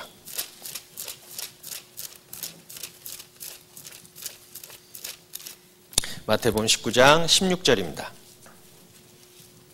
제가 읽겠습니다. 16절부터 22절까지. 어떤 사람이 주께 와서 가로되 선생님이여 내가 무슨 선한 일을 하여야 영생을 얻으리까? 예수께서 가라사대 어찌하여 선한 일을 내게 묻느냐? 선한 이는 오직 한 분이시니라.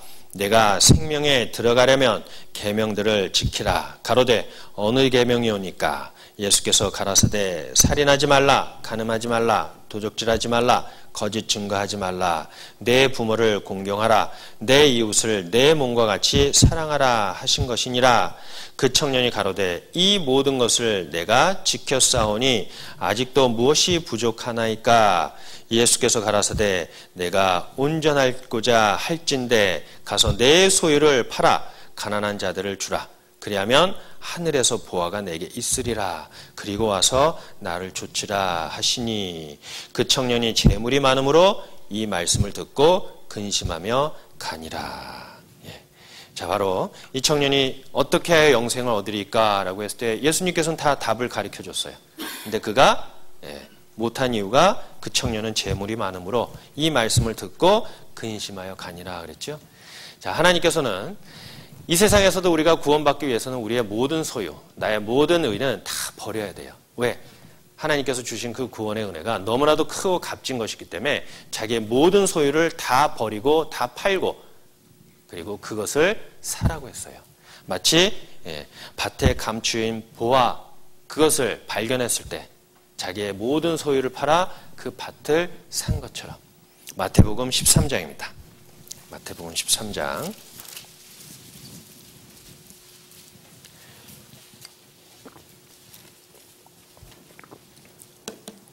44절부터 46절까지 마태복음 13장 44절부터 46절까지 찾으셨으면 같이 읽도록 하겠습니다. 천국은 마치 밭에 감추인 보화와 같으니 사람이 이를 발견한 후 숨겨두고 기뻐하여 돌아가서 자기의 소유를 다 팔아 그 밭을 샀느니라. 또 천국은 마치 좋은 진주를 구하는 장사와 같으니 극히 값진 진주 하나를 만남에 가서 자기의 소유를 다 팔아 그 진주를 샀느니라. 바로 밭에 감추인 보화, 그가 발견했을 때 자기의 모든 소유를 다 팔아 그 밭을 산 것처럼, 그리고 좋은 진주를 구하는 장사와 같으니 값진 진주를 하나 만남에 가서 자기의 소유를 다 팔아 그 진주를 샀느니라 라고 하고 있어요. 그래서 우리가 구원받을 때도 마찬가지고 구원받고 나서 주님의 제자로서 주님을 따라갔을 때도 우리 당연히 그 과거에 있던 모든 것들, 내 소유, 내 모든 것들, 내가 좋아하는 것 모든 것들을 다 버려야지만 주님을 따라갈 수 있다라고 이렇게 말하고 있습니다. 그리고 바울 사도도 주님을 끝까지 따라갈 수 있었던 것도 이 세상에 있는 모든 것들을 뭐로 여겼다고 했죠? 이 세상에 있는 모든 것들을 뭐로 여겼다고 했죠? 배설물로 여겼다 그랬죠? 빌립보서 3장입니다. 빌립보서 3장 8절입니다. 빌립보서 3장 8절. 찾으셨으면 같이 읽도록 하겠습니다. 또한 모든 것을 해로 여김은 내 주 그리스도 예수를 아는 지식이 가장 고상함을 인함이라. 내가 그를 위하여 모든 것을 잃어버리고 배설물로 여김은 그리스도를 얻고 그 안에서 발견되려 함이니 내가 가진 의는 율법에서 난 것이 아니요 오직 그리스도를 믿음으로 말미암는 것이니 곧 믿음으로 하나님께로서 난 의라. 바로 이 예수를 아는 지식이 가장 고상하기 때문에 이 세상에 있는 모든 것, 그것을 배설물로 여겼다라고 바울서가 이렇게 간증할 수 있었던 것도 바로 주님을 따라가는데 너무나도 귀한 것을 얻었기 때문에 자기 이 세상에 자랑했던 것 모든 것들을 다 배설물로 여겼다라고 하고 있어요. 그래서 정말 주님을 따라가는 그 제자의 도리, 제자의 모습이 뭐냐? 바로 자기를 부인하고 날마다 주님께서 주신 자기의 십자가를 지고 주님을 따라가야 된다라고 우리에게 교훈해 주시고 있습니다. 그리고 또 주님을 따라갈 수 있는 또 이유 중에 하나, 우리가 이 세상 것을 모두 다 포기할 수 있는 또 한 가지 이유가 뭐죠? 주님께서 주신 것이 너무나도 크고 값지기 때문에 그렇습니다. 그렇기 때문에 이 세상 것을 포기할 수 있다는 것도 우리에게 말해주고 있어요. 그리고 또 우리가 주님 앞에 가던 그 구원이 얼마나 큰지, 우리가 하나님 앞에 의인이 아니라 죄인이었을 때 하나님이 예수 그리스도 통해서 우리를 구원하셨기 때문에 그렇습니다. 우리가 하나님 앞에 죄인이었을 때 우리를 구원해 주셨어요. 우리가 의인이 아니라 죄인이었을 때. 그래서 우리는 이 세상에 있는 모든 것, 포기할 수 있는 것은 주님이 먼저 우리를 사랑해 주셨기 때문에 그렇습니다. 그래서 주님을 따라가고 주님의 제자로서의 끝까지 그 길을 끝까지 가기 위해서는 정말 주님을 사랑하는 마음, 주님께서 우리에게 주신 은혜가 너무나도 크기 때문에 주님을 사랑하는 마음으로 주님을 따라가야 된다라는 것도 말해주고 있습니다. 그래서 정말 아마 세상적으로 많은 죄를 지은 분이 구원받았을 때 아마 그분이 주님을 좀 온전하게 따라갈 수 있는 것 같아요. 세상적으로 도덕적으로 좀 착하게 살은 분들이 구원받았을 때 주님을 따라가는 거에서 내가 주님 앞에 받은 은혜가 뭐 그렇게 많다, 크다 그렇게 생각 안 할 때가 조금 있는 것 같아요. 오히려 주님을 가까이 가면 가까이 갈수록 정말 지옥 맨 밑창에 가야 될 죄인은 다른 사람이 아니라 나라는 것을 발견했을 때 아마 우리는 주님의 제자로서의 모습으로 아마 주님을 따라갈 수 있을 거라고 생각합니다. 그래서 주님의 종의 모습, 주님의 제자의 모습이 어떠한 모습이어야 되는지 주님을 먼저 사랑하는 마음이 먼저 있어야 돼요. 그래야지 주님을 끝까지 따라갈 수 있다는 것도 우리에게 교훈해 주시고 있습니다. 출애굽기 21장입니다. 출애굽기 21장.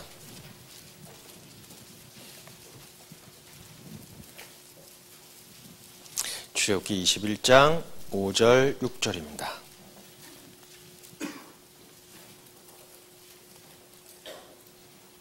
출애굽기 21장 5절 6절. 찾으셨으면 같이 읽도록 하겠습니다. 종이 진정으로 말하기를 내가 상전과 내 처자를 사랑하니 나가서 자유하지 않겠노라 하면 상전이 그를 데리고 재판장에게로 갈 것이요 또 그를 문이나 문설주 앞으로 데리고 가서 그것에다가 송곳으로 그 귀를 뚫을 것이라 그가 영영이 그 상전을 섬기리라. 자, 종이 자유할 수 있지만 그러나 자유하지 않고 오히려 그 주인의 영원한 종으로서 있기를 원한 그 이유 중에 하나가 바로 그 종이 주인을 사랑함으로 그 주인과 그 처자를 사랑하기 때문에 그에게 준 그 자유할 수 있는 자유도 그가 결코 누리지 않고 다 포기할 수 있었던 것도 바로 그 주인을 사랑했기 때문에 그렇습니다. 그래서 종의 위치 또 제자의 위치 먼저 주님께서 주신 그 은혜와 사랑이 얼마나 크다는 걸 알았을 때 비로소의 주님의 제자로서 나아갈 수 있고 그 길을 갈 수 있다는 것도 우리에게 교훈해 주시고 있습니다. 그래서 주님의 제자로서 하기를 원하고 주님의 제자로서 살기를 원하지만 그러나 또한 누가복음 14장에 기록한 대로 예산을 충분히 세우라라고 하고 있죠. 자, 그러면 예산을 충분히 세우는데 어디까지 세워야 될 것 같습니까? 예산을 세우는데 생각 안 해보셨어요? 예산을 어디까지 세워야 될까요? 대개 이제 우리가 세우는 예산이 있어요. 근데 예산이 만약에 적게 세웠다면은 금세 불평하고 넘어질 수가 있죠. 근데 예산을 충분히 세우면은 우리가 그것을 충분히 모든 고난과 모든 어려움을 우리가 이길 수 있기 때문에 그렇습니다. 요한일서 3장입니다. 요한일서 3장.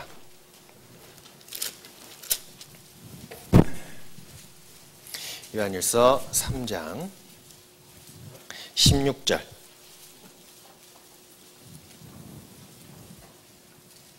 요한일서 3장 16절입니다. 찾으셨으면 같이 읽도록 하겠습니다. 그가 우리를 위하여 목숨을 버리셨으니 우리가 이로써 사랑을 알고 우리도 형제를 위하여 목숨을 버리는 것이 마땅하니라. 자, 예수님께서 우리를 위해서 목숨을 버리셨으니 하나님께서 우리를 이처럼 사랑하사 세상을 이처럼 사랑하사 독생자를 주셨으니 그렇죠? 자, 하나님께서 우리를 사랑하시기 때문에 그가 우리를 위해서 목숨을 버리셨으니 우리가 이로써 사랑을 알고 우리도 형제를 위하여 목숨을 버리는 것이 마땅하니라 라고 하고 있습니다. 자, 주님께서 우리를 죽기까지 사랑했다면 우리도 마땅히 주님을 어디까지 사랑해야 돼요? 생각 안 하셨어요? 아니, 읽으셨잖아요. 어디까지요? 죽기까지죠. 자, 주님의 사랑을, 주님은 죽기까지 우리를 사랑하셨어요. 자, 그러면 우리가 주님을 따라가고 주님을 사랑하는데 어디까지 해야 됩니까? 죽기까지 해야 돼요. 그리고 예수님은 하나님이신데 그가 그 자기를 낮추시고 이 세상에 오셔서 육신의 몸을 입고 이 세상에 오셔서 죽기까지 그 하나님의 명령을 복종했던 것은 바로 자기의 목숨을 우리를 위해서 대속물로 주시고자 했기 때문에 그렇습니다. 그래서 정말 그 예산을 우리가 충분히 세워야 돼요. 어디까지요? 죽기까지라는 거죠. 빌립보서 2장입니다. 빌립보서 2장 5절입니다.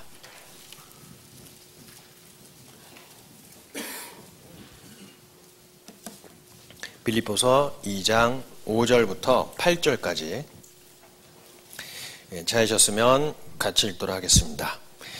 너희 안에 이 마음을 품으라. 곧 그리스도 예수의 마음이니 그는 근본 하나님의 본체시나 하나님과 동등됨을 취할 것으로 여기지 아니하시고 오히려 자기를 비워 종의 형체를 가져 사람들과 같이 되었고 사람의 모양으로 나타나셨음에 자기를 낮추시고 죽기까지 복종하셨으니 곧 십자가에 죽으심이라. 자, 사람의 모양으로 나타나셨다 그랬죠? 근데 자기를 낮추시고 어디까지 복종했다고요? 죽기까지 복종하셨다 그랬습니다. 그리고 예수님도 이 땅에 오셔서 우리를 위해서 죽기까지 복종하신 만큼 또 바울 사도도 그 복음을 증거하고 전도하는 데까지 그가 죽기까지 그는 그러한 각오가 있었기 때문에 하나님께서 그에게 주신 그 길을 끝까지 갈 수 있었던 것도 그가 그 제자의 도를 행하기 위해서는 그 자기의 목숨도 버릴 수 있는 거기까지 그가 예산을 세웠다는 거죠. 사도행전 21장입니다. 사도행전 21장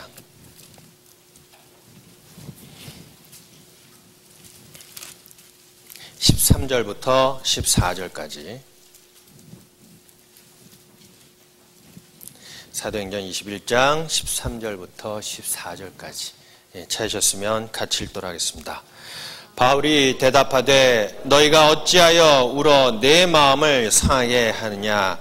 나는 주 예수의 이름을 위하여 결박받을 뿐 아니라 예루살렘에서 죽을 것도 각오하였노라 하니 저가 권함을 받지 아니하므로 우리가 주의 뜻대로 이루어지이다 하고 그쳤노라. 자, 바울 사도가 예루살렘에 가서 어디까지 그가 각오를 했죠? 죽기까지 각오를 했기 때문에 그는 예루살렘에 가서 또 로마에 가서 죽기까지 주님의 복음을 증거하다가 끝에 목 잘려 죽은 그 이유도 바로 그가 예산을 죽기까지 세웠기 때문에 그렇습니다. 그래서 우리도 정말 주님을 따라가는 그 제자의 모습, 바로 그 예산을 죽기까지 하면은 결코 무슨 일이 있어도 우리는 결코 죽는 그 범위 안에 있기 때문에 하나님 앞에 불평하고 원망하지 않을 수 있다는 것이죠. 누구나 다 제자 되기를 원하지만 끝까지 제자의 길을 완수하기 위해서는 당연히 그 예산을 죽기까지 세워야 된다는 것도 우리에게 설명해 주시고 있습니다. 그래서 만약에 그렇게 된다면은 우리에게 어떤 일이 있어도 결코 하나님 앞에 원망하지 않을 거예요. 마치 다니엘의 그 세 친구처럼 사드락 메삭 아베느고도 그 느부갓네살 왕이 금신상을 세우고 거기에다 절하고 했을 때 그 세 친구가 뭐라 그랬습니까? 거기에 대해서 굴복하지 않았잖아요. 그리고 그들은 확신한 것이 있는 것이 바로 하나님께서 그들을 그 풀무불에서 구해내실 거라는 확신이 있었어요. 그래서 결코 그 느부갓네살 왕하고 타협하지 않고 그 신상에게 절하지 않겠다고 확신이 그렇게 정했는데, 근데 그들이 또한 이런 말을 했죠. 비록 우리는 하나님이 우리를 구해 주실 거라는 것을 믿고 있지만 그러나 그리 아니하실지라도 우리는 결코 느부갓네살 왕이 세운 그 금신상에게는 절을 하지 않겠습니다 라고 한 것도 그들이 어디까지 예산을 세웠기 때문에 그렇습니까? 죽기까지 예산을 세웠기 때문에 그래요. 한번 보도록 하겠습니다. 다니엘서 3장입니다.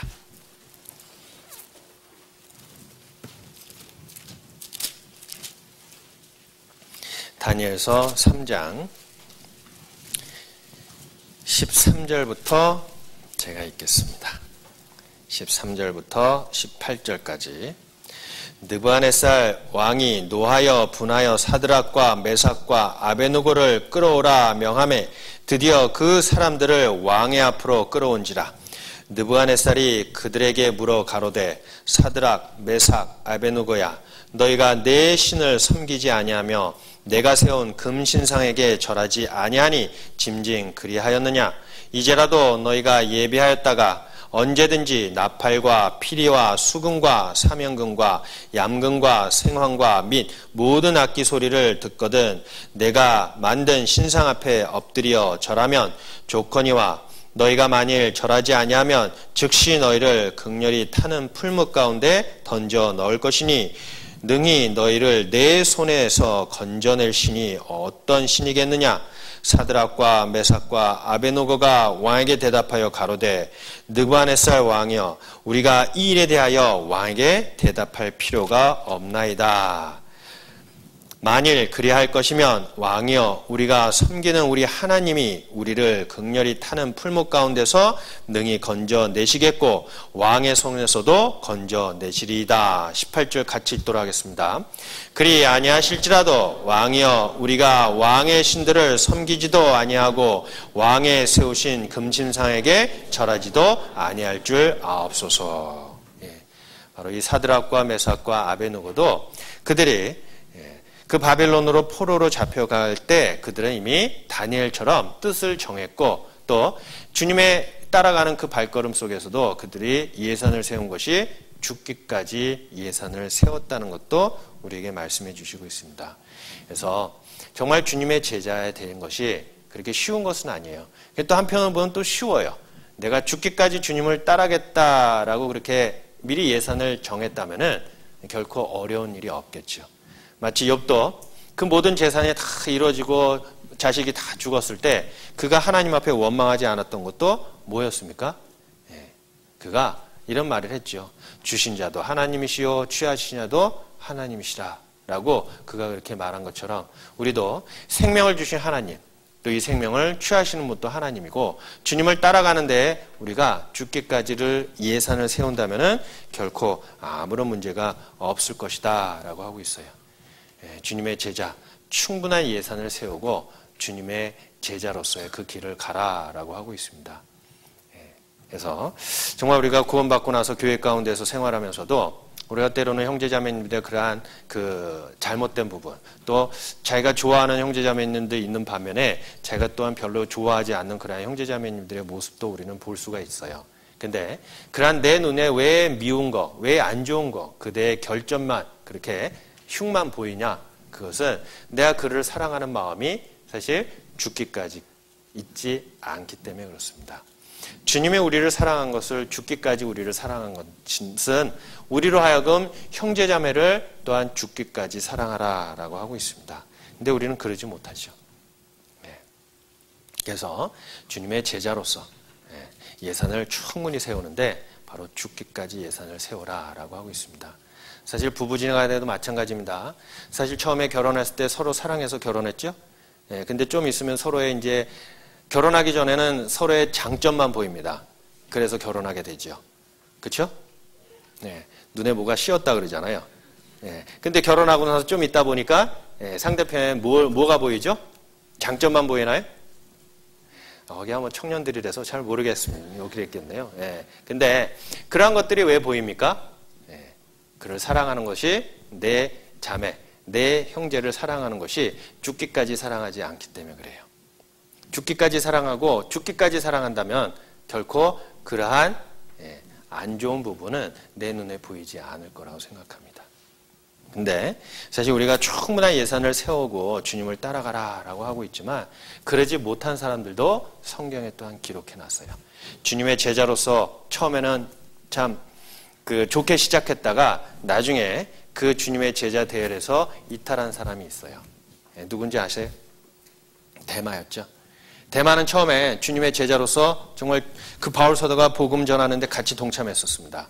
그런데 그가 예산을 죽기까지를 세우지 않았기 때문에 중간에 탈락했어요. 자, 그의 첫 번째 모습을 한번 보도록 하겠습니다. 골로새서 4장입니다.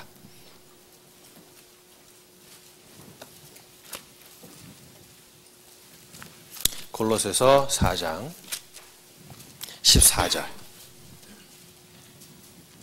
골로새서 4장 14절. 찾으셨으면 같이 읽도록 하겠습니다. 사랑을 받은 의원 누가와 또 데마가 너에게 문안하느니라. 빌레몬서 1장도 한번 보도록 하겠습니다. 빌레몬서 1장 24절. 빌레몬서 1장 24절. 찾으셨으면 같이 읽도록 하겠습니다. 또한 나의 동력자 마가 아리스타고 데마 누가가 문안하느니라. 자, 여기까지는 데마도 같이 누가와 마가와 또 바울 사도와 동역자로서 주님의 일을 했던 것도 우리는 발견할 수 있는데, 그러나 디모데 후서에 가서는 그가 세상을 사랑하여 세상으로 갔다라고 하고 있죠. 디모데 후서입니다. 디모데 후서 4장. 디모데 후서 4장 10절입니다. 찾으셨으면 같이 읽도록 하겠습니다. 데마는 이 세상을 사랑하여 나를 버리고 데살로니라고 갔고, 그레스게는 갈라디아로, 디도는 달마디아로 갔고. 자, 여기에서 바로 데마가 그 동역자로서, 같이 복음을 증거하는 자로서 그가 따라갔다가 이 세상을 사랑하여, 그리고 바울을 떠나 데살로니가 갔다라고 하고 있죠. 자, 데마는 처음에 좋은 마음으로 시작했어요. 주님의 제자, 복음 증거하는 자로서 그가 살아가야 되겠다라고 이렇게 정하고 따라갔지만, 그의 예산이 죽기까지로 정하지 않았기 때문에 큰 환난과 고난과 핍박이 오자 그는 세상을 사랑하여 데살로니가 갔다라고 하고 있습니다. 그런데 성경에는 꼭 이렇게 실패한 사람만 있는 것이 아니에요. 주님의 제자로서 따라갔다가 실패했다가 다시 복귀한 사람이 있어요. 누군지 혹시 아세요? 베드로도 있고요. 또 마가도 있었어요. 그래서 베드로와 마가는 아마 비슷한 그러한 마음으로 주님의 일을 했을 거라고 생각합니다. 처음에 주님을 따라가는 거에 대해서 죽기까지 예산을 세우지 않았다가 따라갔다가 다들 넘어졌어요.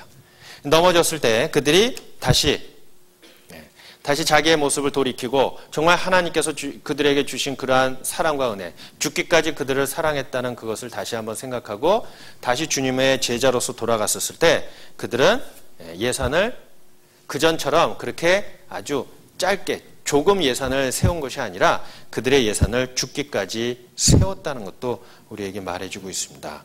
그래서 마가를 통해서 또 베드로를 통해서 우리에게 보여주는 것은 주님을 따라가고 주님의 제자로서 우리가 처음에 시작할 수는 있습니다. 그러나 주님의 제자로서 가는 도중에 힘들고 어려운 일은 있을 거예요. 때로는 넘어질 수도 있습니다. 그러나 하나님께서 원하시는 것은 그 넘어졌을 때 처음에 예산을 작게 세웠다가 넘어졌지만, 그러나 그 넘어졌을 때 그냥 영영이 세상으로 흘러가지 말고 다시 돌이키고 그 다음에 예산을 세울 때는 예산을 충분히 세워라 라고 하고 있어요. 사도행전 15장입니다. 사도행전 15장.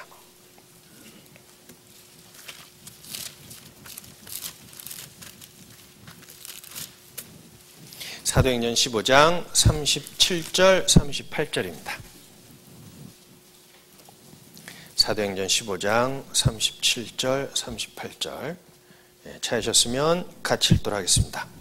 바나바는 마가라 하는 요한도 데리고 가고자 하나 바울은 밤빌리아에서 자기들을 떠나 한 가지로 일하러 가지 아니한 자를 데리고 가는 것이 옳지 않다 하여 서로 심히 다투어 피차 갈라서니, 바나바는 마가를 데리고 배 타고 구브로로 가고 바울은 실라를 택한 후에 형제들에게 주의 은혜에 부탁함을 받고 떠나 수리아와 길리기아로 다녀가며 고해들을 굳게 하니라. 바로 바나와 마가 그리고 요한 데리고 가고자 할 때 서로 다투어서 서로 흩어지는 모습 속에서 또한 우리는 마가가 잠깐 주님을 떠났던 그 복음 사역의 일에 잠깐 손을 놨던 그러한 경험을 우리는 볼 수가 있어요. 근데 12년 후에 그가 다시 돌아왔는데 오히려 그때는 바울이 그 마가를 칭찬했던 그러한 모습도 우리는 볼 수가 있습니다. 골로새서 4장. 골로새서 4장.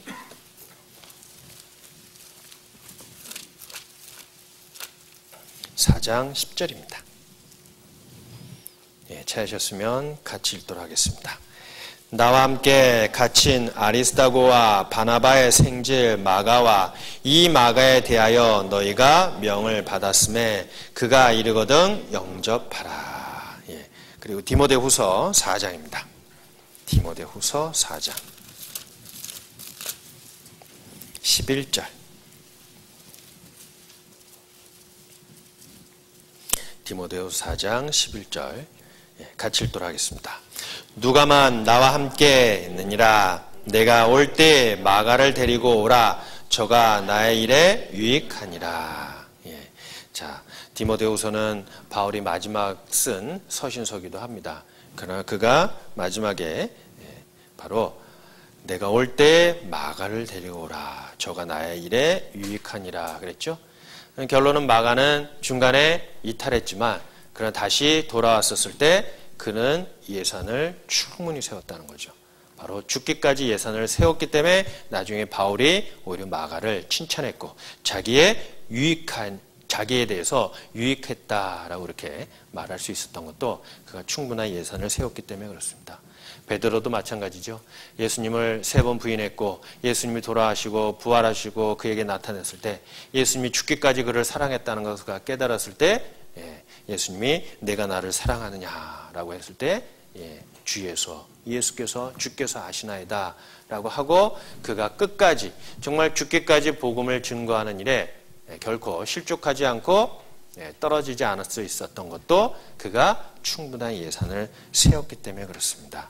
그래서 사실 누가복음을 통해서 주님의 제자 그리고 그 영혼을 주님 앞에 인도하기 위해서는 사랑이 먼저 있어야 되고 그리고 우리가 주님의 일을 하는 것이 우리의 능력과 우리의 힘과 재능으로 하는 것이 아니라 하나님께서 공급해 주시는 그러한 재능으로 한다는 것을 우리가 알고 항상 겸손한 마음으로 있어야 되고 또 주님의 일을 하는 가운데 세상적으로 사는 가운데 세상 일과 주님의 일을 우리는 동시에 우리 앞에 놓여줄 수 있지만 그러나 먼저 주님의 일 그의 나라와 그의 의를 먼저 구했을 때 주님께서는 그 모든 것을 우리에게 더해 주신다는 거 그러한 약속도 우리에게 주셨습니다. 그리고 또 하나님께서는 예수님을 인자의 모습으로 이 땅에 보내주시고 누가복음에 그 예수님의 인자의 모습을 계속해서 기록한 그 끝에는 무엇을 우리에게 말해주냐. 한 영혼을 주님 앞에 인도하기 위해서는 정말 죽기까지 그리고 끝까지 그 영혼을 찾을 때까지 주님 앞에 인도될 때까지 끝까지 그 일을 행하라라고 하고 있습니다. 그것이 바로 누가복음 15장에 있는 그 끝까지 찾을 때까지 하라는 그 내용도 있습니다. 누가복음 15장입니다. 누가복음 15장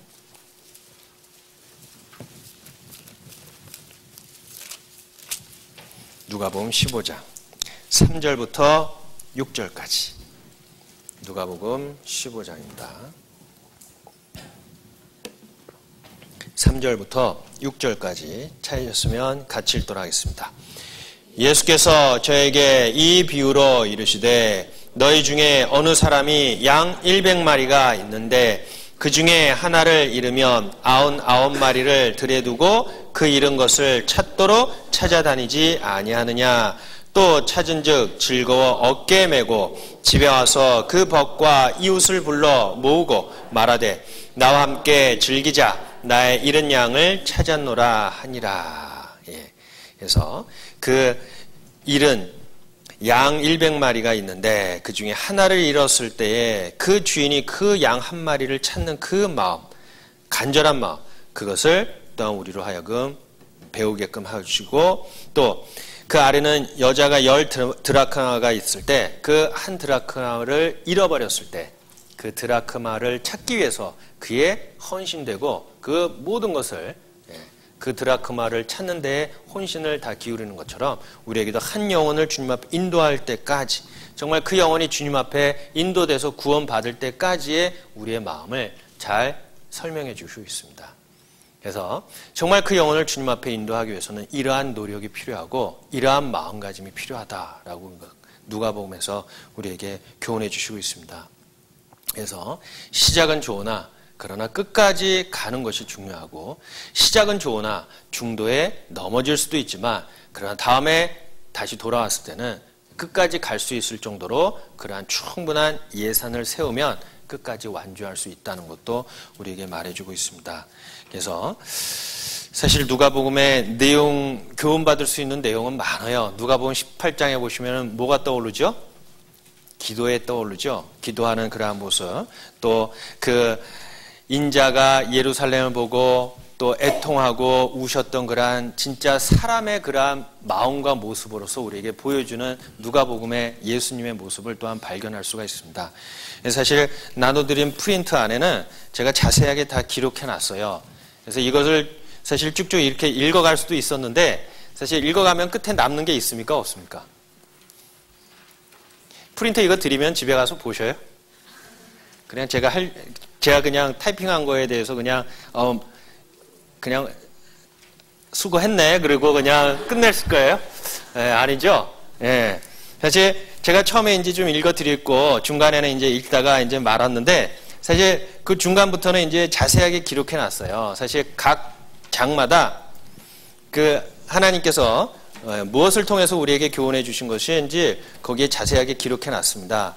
10장, 16장, 나사로의 거짓, 부자와 거짓 나사로의 비유, 또 선한 사마리아의 비유, 삭교에 관한 내용, 그리고 예수님이 예루살렘 보시고 우셨다라는 것도 누가복음에 나타나는 내용이거든요. 누가복음 19장에 보시면은 그런 것들도 또한 우리가 알 수 있고 또 십자가 옆에 달린 강도, 하나님께서는 그 강도도 정말 구원받고 천국 데려가기를 원하는 그 하나님의 마음, 그러한 것들도 우리에게 보여주신 것을 우리는 알 수가 있습니다. 그래서 사람으로서 오셨기 때문에 그 인자로서의 어린 시절, 탄생과 소년 시절, 성장기 그런 것도 자세하게 이 성경 누가복음에 기록해 주시고 있습니다. 사람으로서 오신 예수님에 대해서 우리가 알고 또 우리 사람으로서 보여준 예수님의 그 모습이 바로 우리가 구원받고 나서 살아가야 될 모습의 그 본이 된다는 것도 우리에게 말해주고 있습니다. 그래서 그 누가복음 이어서 사도행전에 계속 끝까지 이 복음이 땅끝까지 전해지기 위해서 너희가 마땅히 어떻게 해야 되는지를 우리에게 교훈해 주신 내용이기도 합니다. 누가복음 24장 한번 보도록 하겠습니다. 누가복음 24장. 누가복음 24장 47절. 누가복음 24장 47절. 찾으셨으면 같이 읽도록 하겠습니다. 또 그의 이름으로 죄 사함을 얻게 하는 회개가 예루살렘으로부터 시작하여 모든 족속에게 전파될 것이 기록되었으니. 자, 누구한테 전파된다고요? 모든 족속에게. 그러기 위해서는 우리가 마땅히 어떠한 모습으로 또한 주님의 이 복음을 전해야 될지도 우리에게 자세하게 설명해 주신 내용인 것 같습니다. 그래서 사실 요 뒤에 이제 계속 개요에 대해서도 제가 이렇게 타이핑해 놓은 게 있는데요. 개요에 들어가기 전에 그 부분에 이제 많은 먼저 설명을 해놨습니다. 타이핑으로 해놨으니까 그 부분도 쭉 보시면은 그 이후에 기록한 내용들이 무엇을 중점적으로 우리에게 교훈해 주신 내용인지를 정확하게 또 알 수 있고 또 9장 51절부터 19장 44절까지 유대 중심의 사역, 예루살렘을 향하는 그러한 여행과 여정을 아주 양 10장을 통해서 10장을 통해서 우리에게 누가복음을 통해서 기록해 주신 것도 타 복음서하고 좀 다른 부분인 것을 우리는 또한 발견할 수가 있습니다. 그래서 이러한 그 마지막 부분의 십자가의 고난과 부활 그리고 승천에 대해서도 인자로서 오셨기 때문에 부활, 승천에 대해서 자세하게 기록한 내용도 또한 누가복음의 특징이라는 것을 우리는 알 수가 있어요. 그래서 정말 사복음서 중에서도 세 번째 복음서인 누가복음을 통해 인자로서 오신 예수님의 모습, 거기에 대해서 또한 누가가 그 로마인들에게 그 인자로서 오신 예수님에 대해서 어떻게 설명하고 있는지, 그래서 프린트를 아마 뒷부분을 좀 보시면은 좀 많이 이해되실 거라고 생각합니다. 아담으로부터 실패했던 것, 완전한 사람으로 오신 예수님이 그것을 끝까지 회복하고 우리가 주님의 나라에 들어가서 하나님께서 아담에게 주시고자 했던 그 영원한 생명과 영광을 끝까지 완수해서 되찾아 줬던 그 모습이 바로 인자의 모습, 예수님의 그 인자의 모습을 정확하게 누가복음에 기록해 주시고 있습니다. 그래서 정말 그 중에서도 이제 오늘 중점적으로 누가복음 14장을 통해서 교훈을 얻었습니다. 사실 각 장마다 우리가 얻어야 될 교훈을 많이 있습니다.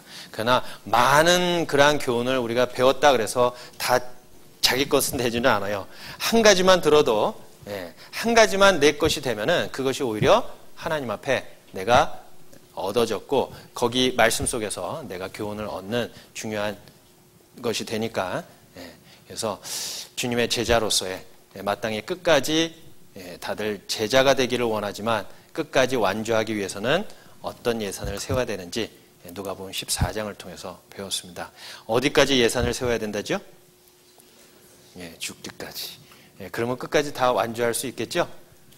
그래서 정말 나중에 주님 앞에 갔을 때 모두 다 주님 앞에서 큰 상과 또 칭찬을 받을 수 있는 그러한 사람으로서 주님 앞에 서기를 바라겠습니다. 같이 기도하고 마치도록 하겠습니다. 사랑과 은혜가 많으신 자비로우신 하나님 아버지 감사합니다. 세상 많은 사람들 가운데 먼저 저희를 구원해 주시고 주님 나라에 들어갈 때까지 항상 보호해 주시고 인도해 주신 것 진심으로 감사드립니다. 오늘 누가복음을 통해서 인자로 오신 예수님의 모습을 저희는 배웠습니다. 마땅히 주님께서 맡기신 일을 우리 구원받은 사람이 어떻게 행해야 될지를 또한 말씀을 통해 깨닫게 해주시고 그 제자의 되기까지 우리가 마땅히 이 세상의 모든 것들을 버리고 죽기까지 예산을 세우고 주님을 따라가는 그 말씀 또한 배웠습니다. 우리 가운데 한 사람도 낙오자가 되지 않고 온전히 주님 나라에 들어갈 때까지 주님 말씀 가운데 또한 주님 복음이 증거되는 곳에 항상 귀하게 쓰임받는 형제자매가 되기를 또한 간절히 원하고 바랍니다. 그로 주님 앞에 섰을 때 모두 다 칭찬받는 그러한 자녀로서 주님 앞에 서기를 또한 간절히 원하고 바랍니다. 모든 나머지 때를 항상 함께 해주시고 도와주셔서 더욱 주님이 기뻐하시는 자녀의 모습으로 살아갈 수 있도록 도와주시옵소서. 모든 것 주님께 감사드리며 언제나 저희를 사랑하시는 고마우신 예수님의 이름으로 감사하며 기도드렸습니다. 아멘.